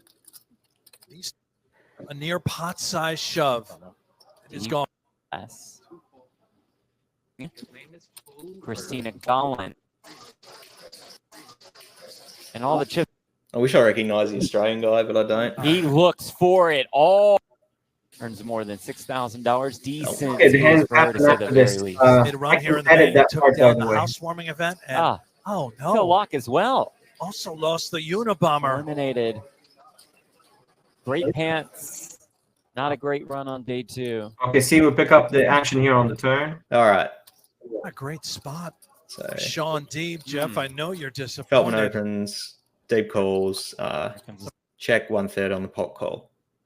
The flop. We're guessing that the flop went bet third. Sean Deeb call. Turn pairs the board with the 6. We obviously see Villain has King 6 suited that he opened with, so he improved. He bets 160K in about 500K pot. About a third. About third pot on the turn, and Sean calls again, and let's see what happens on the river. 7, I'm work. sure. No, The hand river is seems kind of 5. standard up until that point. Okay, so we're my back opinion. to this being Feltham. Let's double check that one real quick. 5 of diamonds. I mean, Feltman will probably rip it. And then if I was Dave, I would probably fold to an all-in, to be Yes, honest. 100%. This is Cooper Feltham from. I mean, the you were 9 block is good, I Dave, suppose. I mean, but- if you're Matt Elsby was the Sean? one who suffered the beat with the aces. Apologies for the. Let's talk about the thought process up to this point. What do you think about the flop play between it went check, bet, call, turn pairs the 6, went check, bet, call again. Yep. And what do you think about the play so far on the flop and turn? Are I we mean, ready? it seems like nothing controversial from either player. I mean, maybe I would check the flop if I was Feltman.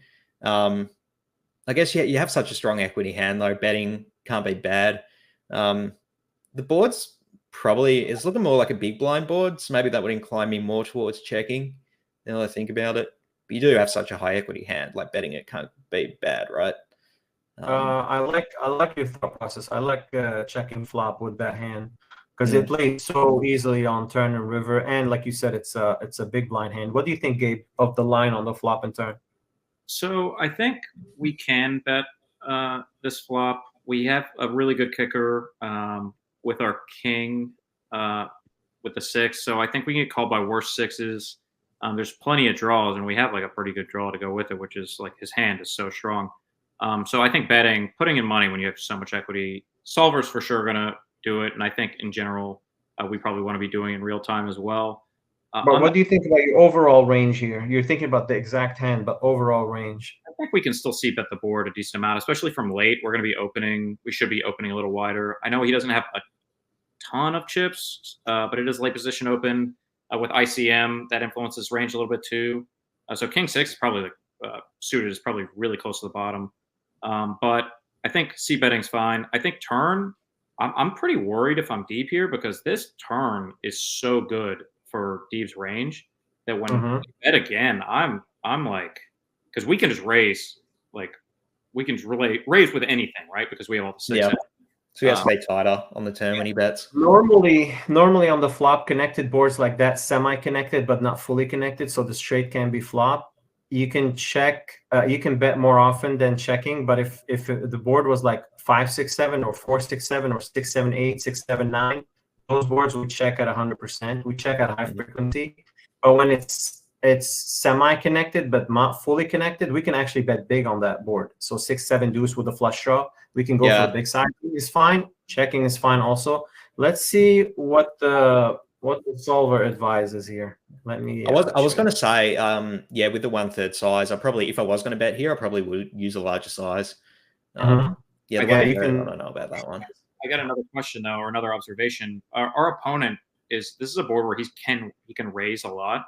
So betting small with this much equity, we can just call a raise. So I don't know if we want to bet big, but I can. I mean, there's definitely merit to either one, but also if we have second pair, betting big too is like.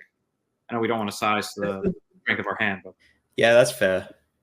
This is what the solver's doing. 7-6 deuce, big blind on the flop with 7-9 off. 7-9 off is betting like 38% of the time, checking 50% of the time. But this is is this after the cutoff is set or? This is the flop. 7-6 deuce. This is big blind action. This is 7-9 off. I mean, it's leading a lot. No, this is lead a lot on this board. Highlighted. You have highlighted on the turn, I think. Yeah, you highlighted the big blind's action on the turn. So I think go to after the flop, go to the big blind. You're right. Check at 100%. Checking 100% on the flop. Okay, 7-9, checking 97%. Good catch, by the way. Wow, that makes.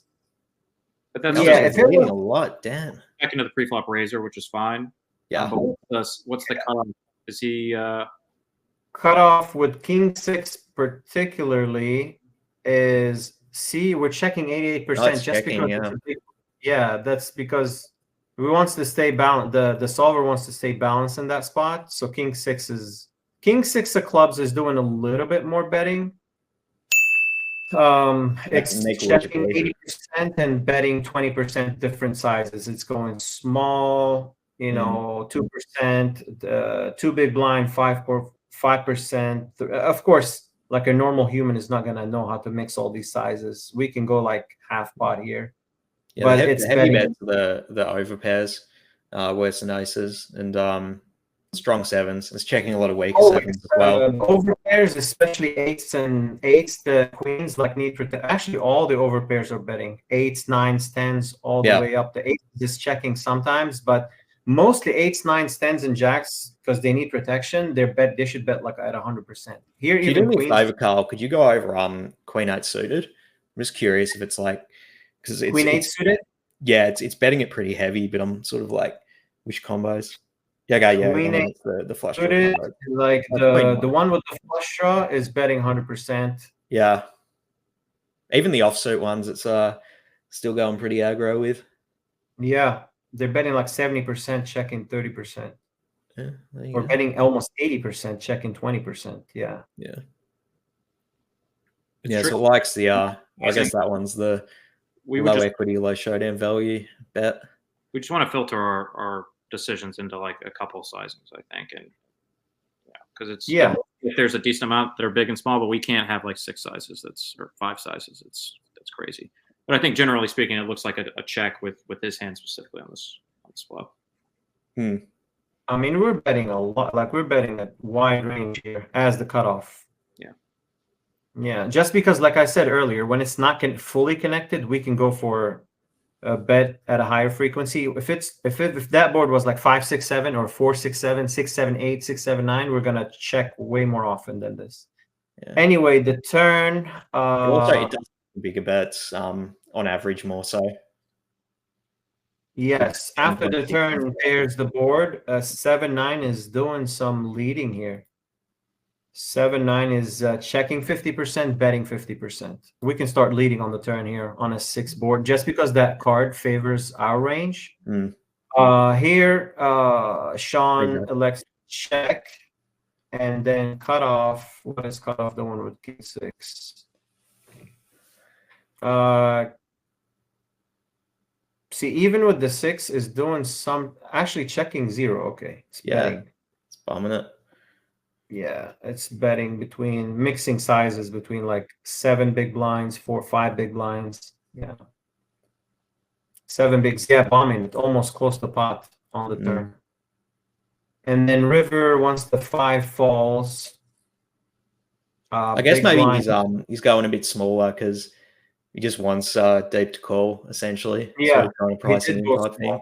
If you go back, if you go back to the turn for the cutoff, what I think we'll find that's interesting is look at the different bet sizes and look at the percentage of hands that it has betting each size. So his big size does not have many hands. His small size has a lot of hands, and so that might be why he knows that he is going to be betting small here a lot, and so I think that's why he kind of just filtered this hand into like a small. Whenever we bet more, as an overall type thing. Whenever we bet too often, we want to opt for the small size, and then when we bet less often, we want to bet big. That's the consensus with the solver, by the way. River, so 7-9 here is doing a lot of betting. Still, it still likes leading it. Yeah, and cutoff here. By the way, when cutoff goes all in. Big blind. Solver doesn't like to fold top pairs. Solver doesn't fold that much, by the way. Okay. So when villain goes all in, big blind. Look, it's calling with 7-9. No. So correct me if I'm wrong, but that looks like a block side. The solver wants to block river with our hand, right? Yeah. As a big blind. Yeah, it's a small. It's like what was it? 1.5 blinds. Did I look at that correctly? Is what the sizing that it liked the most from the big. Yeah, I think it's light red. 19% of our range. We're checking everything except 19%. Yeah, you're right.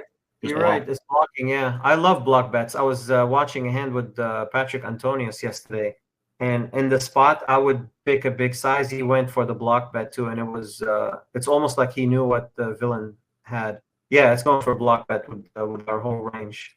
I'm kind of So- like, what's it like? Why block here? Like, what are you trying to get called by that's worse? Like ace high? As Sean Deeb, Yeah. he blocks. I mean, I guess just an ace high flush draw, right? yeah, you want to get called by like all the ace X, king X, all the Broadway hands that villain can have that he's going to hero with. And the times you get raised, you'll be put to a decision. And the times he has a 6 also, it's for balance. The times he has a 6, Sean can go for a block bet also to induce. So if you can use it, you can use block bets in both situations. You can have it when you have you can do it when you have the nuts, and you can do it when you want to set the price and you can't call a big bet. So just people, like last time I mentioned it on the pod, and people think that you can only block bet because you don't want to call a big bet. So you're block betting just to set the price.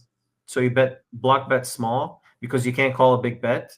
On the contrary, you're doing it both ways. You're doing it sometimes because you want to set the price because you can't call a big bet in a situation where you have a marginal hand. But sometimes you're also doing it to induce when you have a big hand. It's beautiful because a lot of amateurs, when they see a one big blind bet on the river, they think it's weak and they go for a raise even if they have marginal hand. I mean, you're not going to get paid when they have a marginal hand unless they think you're doing something. Unless sometimes they get confused and call just to see it. They're like, oh, I got to see it. You know those spots. Yeah. But anyway, so the solver here, I thought it's calling with Sean Deeb's hand. It's not. 7-9. 7-9 is not even continuing after the turn bet, which is weird. I mean, it's like Gabe was saying, like the turn bet is actually like, I mean, it looks pretty strong because he'd want to be betting like a tight range on the board that's so good for big blinds range. It does look strong. Let's see what Sean does, by the way. Go ahead. Like kind of wants to lead a lot on the turn, and so because it's just going to get checked back so much, and so that's why, because it gets checked back so much, when our opponent does bet, it's like, "Ooh, man, what are we up against?" And exactly, that means probably going to be a lot of like river action too. And so, by the way, I saw you play a similar spot, Gabe, where you led turn when you had the king 3 hand. I saw Gabe block bet turn, like he led so small on the turn, and he got called by villain, and then river he bombs, and villain calls him with like, I think he had like pocket 8s, pocket 9s on a king. It was king 8, 7 3 or something. I think he had pocket 6s. It was the guy to your left, and he kind of knew what he's doing too. You bombed the river. You bet small on the turn. You led turn, which I love. Because you want to start building a pot. You have trips. And then you bond river. It was that same tournament. We lead a lot when we get good cards for us and when we're fearing checkbacks with like good hands. And I think, so Deeb, if he leads here and gets raised, I think he's now kind of... He doesn't. He doesn't. He just checks and villain bombs. He goes all in. Not bombs. He goes, I think, pot. He had like pot behind and basically putting Deeb all in, and no, he doesn't put Deeb all in. Deeb will be left with like 20 bigs. Let's see how the game the hand played out. That's the beauty. If he leads this river for a block and he gets jammed on, he kind of is destroyed.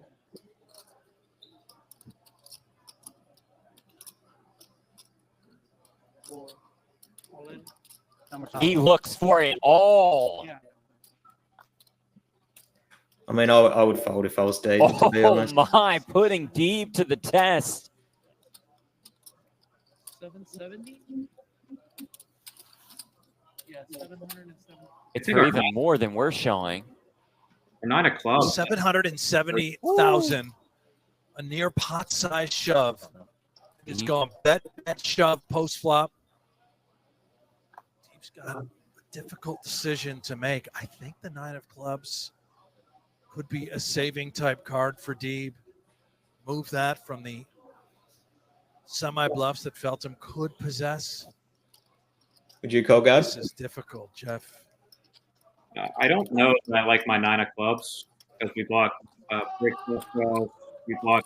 I would assume some 9x hands. I didn't look too much at what 9x was doing in our opponent's shoes, but I would assume 9x hands because they block straights. would be tough to follow through. And as far as value hands, it's only taking out like the 9-8 of clubs. And 7. As far as blockers here, you want to have a 9 because it's blocking the straight. You don't want to have a club. Having the club is bad. Having the 9 is good. So having a 7, you're blocking pocket 7s. It's unlikely that cutoff should have a 6. Like he's repping basically an overpair. He's repping 9s, which we have a 9. Less likely that he has that. He's repping like 10s, jacks, queens, maybe. 8, 9 would block it. 8s and pocket 9s 5s sometimes. Yeah, 8s and 9s probably feel pretty good right now. Yeah, 8s and 9s definitely can go for that bet because it's your value. And when deep takes that line of check, all 3 streets, check call, it's a 1-pair hand. It's never, unless he has some traps. But I'd agree. It's probably just a 7 or maybe like pocket 8s most of the time. Exactly. So I'd definitely go for value if I had 10s here, but a lot more bluffs would have that I card think on the same point, that would make me want to fold if I was deep. than the value hands. It's just all the overpairs. What's the deal with these ads promising? Anyway, Deeps ends up deep calls here. He calls, okay. Yeah, he calls. And he plays short stack for a while and then busts later on. Yeah. I don't like the call. I think we got to assume our opponent's bluffing a lot. We have ICM at play, right? How many people were left, though? Was it 50 or was that final table? 40-something, 47, 48. Yeah, so it's not like crazy ICM. I mean, it's still... ICM is in play, but not crazy, but it's in play because they started with like over 1,000 players. Yeah. I think, too, that turn bet, when our opponent bets turn, that's like red flags for me. So I'm probably... I think it's pretty likely it's a strong range. Especially that sizing. Like, what bluff is going to pick that sizing on the turn? Like, it could be a flush draw, but, I mean, you have the 9 of clubs, so it's a little bit less likely. I agree with Gabe. I'd be pretty concerned against a triple barrel. I'd probably fold the 7. Flush draw, yeah. Okay, let's move on to the questions from the chat. Ashley Springs, shout out to Ashley on Facebook. Ashley. One of my favorite people in Tampa. My question is, what is the ultimate long-term goal for poker? And more specifically, do you have a goal for how big you want to get with tournaments? Hang on, can you ask the last bit again? You cut out there. Yes. She says, what is your ultimate long-term goal? So this is the first section. So let's talk about long-term goal for poker. Yep. And then... Go ahead. What's the long-term goal? Sorry, I don't mean to keep cutting you off. No, you're good. You're good. Yeah, essentially, just want to make as much money as I can to sort of put into other investments, mostly property, and then just essentially just make as much money EV as I possibly can playing poker games. That's sort of the goal. And the second part is, do you have a goal for how big you want to get with tournaments? So what's the goal with tournaments? Yeah, it sort of ties in with the first one. Ideally, I would like to eventually get up to the role where I'm playing the $1,000 tournaments completely rolled by myself. Don't really want to get into a backing situation. I just think, I heard Gabe talk about it. He doesn't want to do it either in his podcast. And the one thing I was like thinking the whole time while he was saying that is like, don't you just get completely fucked by taxes if you have a backer? Like, because you still have to pay the taxes on the amount you win on the form, right? Well, that's it's shared between you and the backer. So the taxes are taken out first, and then you're splitting that the what's left. You sort of so just like. Sorry, go on. So let's say you score 100K, and they're not gonna take like. I'm gonna have a buddy of mine, by the way, come on the podcast and talk strictly. We're gonna talk about his career. He played poker before, but he's a CPA. We're gonna talk about what's the best approach for when becoming a pro as far as taxes are concerned. But I'm gonna give an extreme example. Let's say I don't know if that applies because we're all professionals here. But let's say you're a professional. Okay, let's say you're a professional. You score 100K, and you have buy-ins that year like 40K. So they deduct that 40K out of the 100K. So now you pay taxes on 60K. Mm-hmm. Let's say on 60K you pay 15K in taxes. That 15K, you take that out of the 100K, and then you split the rest. Does that make sense? Yeah, I would just sort of like, yeah. Do you like just show like a text message thread where you organize the backing deal? Well, CPA or like, whenever you're backed in a certain, let's say I have random backers, I have like 4 or 5 back. Like me, I'm going to Vegas right now. I'm gonna have a bunch of backers, like 5 or 6 of them. okay, Because I'm selling action. So let's say I score after everything's said and done in Vegas, like I said, 100K. Each of them are going to be responsible. So let's say somebody gets a 10% piece of that 100K. Before I send them the 10%, I take out the taxes first. take it out there and then got you. And then I give them the 10%. So now at the end of the year, I can pick, you know what I mean? Yep. So everybody's going to share the tax situation, and then you give them what's left. Does that make sense? Yeah, no, that makes all the world of sense. Thanks for clarifying. Because I always had it in my head, like, how do you? But if you take it out before, and you obviously tell you take it out before, so now you have the money. Yeah, that makes a lot of sense. Yeah. Sorry to take a bit of a divot away from the question. Whatever good information we can give to the audience. For sure. I like to even explain like how backing works. Like if somebody wants to sell action, just like you, like coming up trying to play tournaments now. If you ever want to sell action, so let's say you go into Vegas and you have a 20K package. You mark it up, whatever you think how good you are in poker. Some people mark it up at 1.1, 1.2, basically 10% to 20%. Or some people go up to like, I heard some crazy stories about professionals marking it like 50, 60%. I forgot who was telling me a couple days ago. But anyway, let's say you mark it up 20%. So the 20K, you add 20% to it. And now you sell, so 20K times, you add 20%, 24K. So let's say somebody's buying 10% of your action. It's going to be 10% of that 24K. That's how much they owe you. And now they have 10% of whatever you cash after taxes. Does that make sense? Yeah. Yeah, so it's fine to explain how backing works. Nicole Jamal, by the way, shout out to Nicole. You know who Nicole is? Yeah, shout outs to Nicole. I saw her yesterday or 2 days ago now at TGT. She said to give her a shout out on the podcast. So shout outs to Nicole. Just here to say I love Leigh. Show love. Love you too, Nicole. David Sweeley on Facebook says, the first time I read the question, I didn't understand it, but now I do. Do you edit videos for a living, or do you actually play poker for a living? This is the part where I thought he's talking about just your podcast. I didn't know you do editing for a company. Like I didn't know that was. Yeah. I mean, the technical answer is both. I would say both. And obviously, just to get back to sorry to cut you off again. I know I kept doing. Yeah. Go ahead. No, go ahead. I think there's a bit of a delay with the microphones, maybe. But I just wanted to say, just to answer Ashley's question, because we took a bit of a detour into talking about backing. Eventually, I would like to get rolled to the point where I'm just playing like $1,000 buy-ins by myself, and I'm really actually keen to play one to see how that goes, because that's sort of, I've never gotten to that point. I've always sort of played everything under $1,000. So I want to get to the $1,000, and then one day I'd love to just be rolled enough to play the main event, but that's you need a massive roll to be adequately for the 10,000 buy-in. But yeah, sort of working my way out. My advice to you, by the way, shout out to Andra and Mark Winchell. There's a nice league at Derby Lane that they run. It's your best option if you want to play the main event next year to join that league. Okay. And like this season, they granted 9 seats for the main event. 9 packages. I got one, by the way. It's really good value. The rake is very low. It's only Derby Lane. They rake a little bit of the buy-in, and you play 20 weeks. And at the end of 20 weeks, so the top 9 that has the best scores get packages to the main event. It's really great value. Nice. Great value, yeah. I'll tell you when I see you at whenever they start. They don't have an exact date of the new season when it starts, but before it starts, I'll let you know for sure. Yeah, definitely. I'd be definitely curious to try that one out. Yeah, it's good value.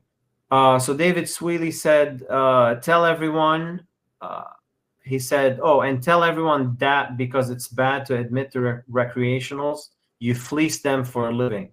So he's saying, tell them you do editing, basically, because it's bad if you tell them that you fleece them for a living. Okay. I feel like it's a troll question, but what's he trying to ask? He's saying, say you play poker, or he say you do editing? No, he said, say you do editing because you basically you're taking their money. He said every time he walks to the Hard Rock, he sees you with 3K stacks. So you always have a big stack. Well, I do buy in deep, to be fair. It's not necessarily 3K profit, but shout out to Sweely. He's a cool guy. Curtis King on Facebook asks, you know Curtis? Yeah. Shouts to Curtis. Shout out to Curtis. What are your top 3 poker pet peeves at the table? Yeah, it's sort of probably just people being mean to each other. It's like kindergarten as that sounds, but sort of people just like making passive aggressive comments about how people played hands and shit like that. It's just bad vibes, bro. It's just bad vibes. Yeah. People playing slow that we covered earlier. Yeah. Like I kind of said, you want to get over it, but yeah, no, it does annoy me too, to be 100% honest. Slow games. What else? People who don't shower before they play. I hate that. Being stuck next to someone who hasn't got deodorant on. That's shambles. Tilting, and you can't do anything about it, especially in the tournament. In the cash game, you can change seats, but in the tournament, in tournament, is stuck. And it has not happened to me, admittedly, but when it's bad, it's like, oh my god, so it hard. Doesn't happen often, but it does happen every once in a while. Especially in the WSOP, you see it a lot because those people are traveling, and some people have really bad hygiene in some of the events, and you're stuck to next to that person for like 7-8 hours. I don't want to say the room that it happened in because I don't want to like dog anyone out, but I went to a poker room and the guy next to me kept farting like audibly. Oh my god! It smells so bad. No one else even like noticed, or maybe they didn't notice and they just didn't say anything. But that one was bad. It was a tournament too, so I couldn't move. Older person, or no? Older? It was. Yikes! Yeah. Nikki Giroux, shout out to Nikki. On Facebook asks, what's the most disgusting thing you've seen someone do at the poker table? Well, you just mentioned. Well, it's top of mind, but the guy farting was pretty gross. No, I've got a worse one. So it didn't happen at my table, and this is back in Melbourne. But there was a guy like at the table across from me, and he was literally sucking on like a $1 chip at the table. Wow. That was just vomit-inducing. Not only that, like he's gonna pass that chip around to other people, but like it's already so dirty. Like, that's the grossest. What amazes me that after everything we learned around COVID, I still see players like if they're going in the tank, they rub their hand on their face after grabbing the chips and everything. And that's the first thing how you catch viruses is touching your face. They don't just touch their face. They rub their hand on their face, like thinking like they go like this. I'm like worried. Have you not learned anything? And okay, we got Gabe. You have anything for Leigh? Man, I kind of spliced in a lot of my questions and through the meat of the podcast. So you can give me a second if I can come up with anything. But okay, think about it. We have rapid fire questions here, and we're gonna wrap it up. We're at the hour 4:49. Man, time flew by. It was pretty interesting, pretty fun. Everything flowed. Yeah. No. What's the most outrageous poker superstition you've encountered at the tables? I'm not a very superstitious person. I don't think I have any other than just get a good night's sleep. You don't bring any crystals, no black magic, nothing. No crystals, no black magic, no. I saw a guy playing at TGT the other day. He had a crystal on his stack, and he had a bigger stack than me, so maybe I should be a bit more superstitious. Oh, I think I know who you're talking about. It could be Woodrow. He always brings crystals, and he gives them away sometimes. Oh, he does? Is it like a flat crystal, like flat? No, it was like purple. It was like maybe that big. That's him. Yeah. I'll shout out to that guy then. If you had to describe your poker playing style in 3 words, what would it be? Tight and aggressive. Sometimes I'm loose and aggressive. It depends. I've seen Leigh be loose and aggressive. That was one thing that stood out to me. I thought you were a giant nit for a long time, and I started to see some showdowns in a couple spots, and I was like, Leigh mixes it up. Okay. Yeah. I don't show bluffs. Someone told me that I should be showing more bluffs because it's good for the game or whatever, but I don't really advertise. I think that's why people think I'm a nit, maybe. It's fair. The first time experience I've had with Leigh, I just sat down at the table and I was so tilted. I was in for like 3 bullets. I was doing bad in that series. It was a few months ago. I remember Hindi was sitting at the table and he I opened late. I think I had ace. I forgot what my exact holding. He 3-bet me. Flop comes. He c-bet. I folds, and he shows. I think 7-3 offsuit or something. Oh, you're right. No, I remember this hand. That's probably like the one time I did show a bluff. It's And I was tilted as it is. I remember that hand. No, it was 7 deuce. I had 7 deuce, and I just wanted to squeeze. No, I'm full of shit. I do show bluffs sometimes. Yeah, that was. I'm like, what the fuck is this guy doing? I put that hand up on Instagram, and everyone was like, "What the fuck are you doing?" Yeah, and it wasn't like it wasn't you though. I thought the guy who opened under the gun. I just knew he was full of shit. Like he'd been playing every hand, and we were like, him and I had a bit of banter, so we thought he was just like messing with me on the big blind. So I was like, okay, I'm just going to squeeze anything, and then I actually had 7 deuce, and I pulled the trigger. Max Payne. If you could steal one skill from any professional poker player, whose skill would you take and why? Like, yeah, okay. I got to go with Damo, Australia Pride. He's a beast. I wish I played as well as he did. Sure. Yeah.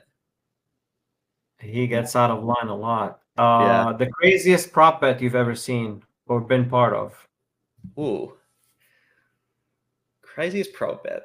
I mean, the one that I used to follow a few years ago where it was Jamie Staples and Matthew Staples, where like Jamie had to lose weight to get to Matthew's weight and Matthew had to gain weight to get to his weight. I thought that was kind of a crazy one because they both coordinated exactly. That was Bill Perkins, right? Canadian, I think. Okay. I thought Bill Perkins had something to do with that. I think he was the one putting up the money for the bet. Like he was betting against them. Right. The craziest prop bet I've done. I've done like is it called the loading game before, where you like bet on what like someone's answer to a question is going to be, and then you take an under. Do you know what I'm talking about? Yeah, I've seen the professionals play it on TV. Yeah. Yeah. I like doing that game at the table. It's a lot of fun. Sometimes it distracts from the poker, which is bad, but yeah, that's always a fun prop bet to do. Just as I've seen side game. on the yard do it one time. Yeah, magician. So, go ahead. If anybody is interested in like some crazy prop bet stories, Leigh, you talked about 2+2. I think there's some sick ones on there, and Reddit even has like a reference to some. If you just like search bar Reddit poker. Like props, I think there's some insane, like tons of money, the craziest props, and like the stakes were like fucking high, and it's like really entertaining if you have time to kill it, like a poker table too. So okay, yeah, I'll look into that. I wanted to check to see if somebody commented on Facebook. Nobody had a comment. Okay, we got a couple more questions. If you could play poker against any historical figure, who would it be and why? A historical figure. Who's just like a really rich whale that's just going to punt off? Rich whale, maybe one of the Rothschilds. Yeah, Rockefeller, maybe. Rockefeller. Dick Bilzerian. Play yeah, Dan Bilzerian's a good one. Dan Bilzerian's a good one. One of his mentioned. Yeah, just a rich whale that'll lose it all. Favorite poker related movie or TV show? I really like Molly's Game. I rewatched Rounders recently. That's a good movie too. TV show. I liked Game of Gold when it was on YouTube, but mostly I'm just a YouTube vlog guy. Like I love Mariano, Rampage, Andrew Neeme, all those. Yeah, huge poker vlog fan if I'm going to consume any poker content. What's your favorite content on YouTube to study? In terms of study, like all the free stuff you're going to get on YouTube is like probably not what you want to invest most of your time studying in if you want to take it really, really serious. But in terms of like the free content that's actually really good, I think, in my opinion, Jonathan Little's really good, especially for like the mental game stuff. He just has this attitude that I fucking love, where he's like, oh, you lost a big hand, don't be a fucking baby about it. And he says stuff like that all the time. And I think that's really good to like internalize in terms of like a lot of the mental game stuff. So yeah, I wouldn't invest too much time into like free study, unless you know that's the only choice you have. But like, yeah, Jonathan Little is probably my favorite of the in terms of actual study.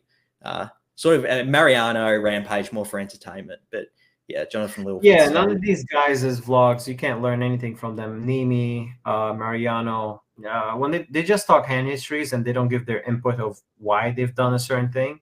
Yeah, they're just hand histories. Sometimes hand histories are boring. Like I want to learn something. So yeah, in my opinion, Jonathan Little is definitely on point. Yeah, he's good. Yeah, you're right. You're right about the vloggers. It's definitely more of an entertainment factor, which sometimes I think can be good if it's like getting you in the mood to grind volume. Look to it for inspiration. But yeah, in terms of actually like learning about the game, it's not going to be the most efficient way to learn, in my opinion. Agree.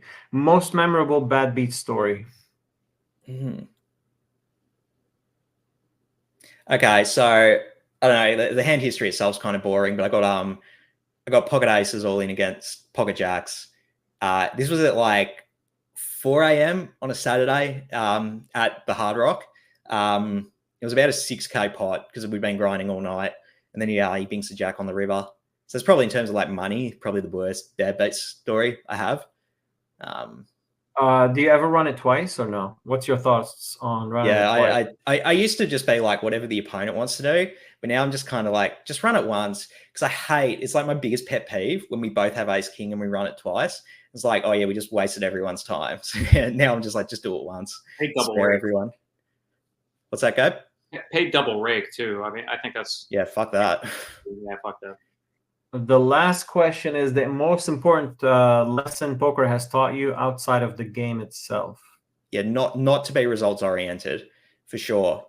Just stick to the process, learn the ins and outs, and understand that like the results aren't necessarily indicative of you made the right decision or wrong decision in the short term.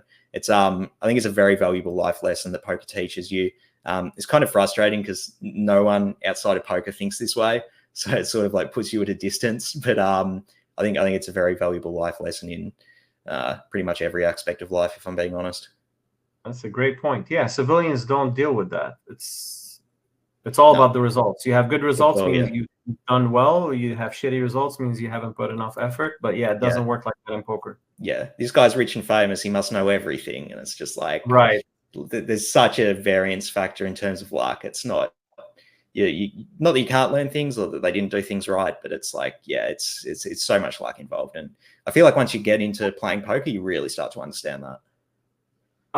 Let's end this by you played on in all the rooms here in Tampa, Silks, TGT, Hard Rock. I think I have now. It's Silks, TGT, Derby, Hard Rock. I haven't been to Oxford Downs, but I think that's not really Tampa. Yeah, it's not Tampa. I've never played there before. Let's rank them, but before that, let's talk about the mystery bounty that's happening at TGT. I saw your name in the bottom, and it has like an asterisk over it. What does that even mean? Okay, so it's how it's got this really weird format where 10% of people cash, but only 8% of people bag day two. Yes. I was one of like 3 people. I went out between that 8 and 10%, but like maybe I have an asterisk because I went out in 11th place, but I knocked out the 12th person. So I actually earned a bounty. So maybe that's what the asterisk means. But yeah, I don't know. So you earned a bounty, but you don't have a bag? Exactly. So how does that work? Let's say you don't bag. You just show up the day 2 and just get the bounty and leave? Yeah, I asked the AM that, and yeah, he said, yeah, you're just going to have to come back for day 2. Show up, bank the 40K bounty, and then collect your min cash. Can you imagine if that? I like the optimism. I think it's more likely I show up and I win a bounty that pays for my gas money to drive home. Gabe, have you fired at it yet? I fired 3 bolts yesterday. I punted most of them, so we're gonna fire up again today. Are you guys playing tonight? Yep, I'll be there. Okay, I guess I'll see you there. I'm gonna we're all going. You know what? I'm gonna go have dinner at the Hard Rock. You guys want to come? We'll talk a little bit about the podcast, and maybe we drive to TGT afterwards. What do you guys say? When were you thinking? Because it starts at 5, right? Let's go 4:30. It's 3:15 right now. Okay. I'm inviting you to dinner, guys. I'm taking one of my buddies to Alan Thomas. You guys know Alan? Yeah, we'll talk poker. We'll discuss, and we'll drive from there to TGT and fire away. But Leigh, thank you so much for coming on. It was very Thanks for having me, interesting. mate. Gabe, of course. Gabe, thank you so much for co-hosting, and I guess I'll see you guys in a little bit. Yeah, I'll see you Stay later. on after we stop. Stay on so we can talk offline, okay? Yeah, the viewing audience probably doesn't care about our dinner plans. No, they don't care about us eating. Thanks for watching, everyone. Yes, thank you for watching, and please like and subscribe. Very important to grow the channel. Leighbets.com if you want to buy the Anti-Gambling Gambling Club merchandise. There you go. Little plug.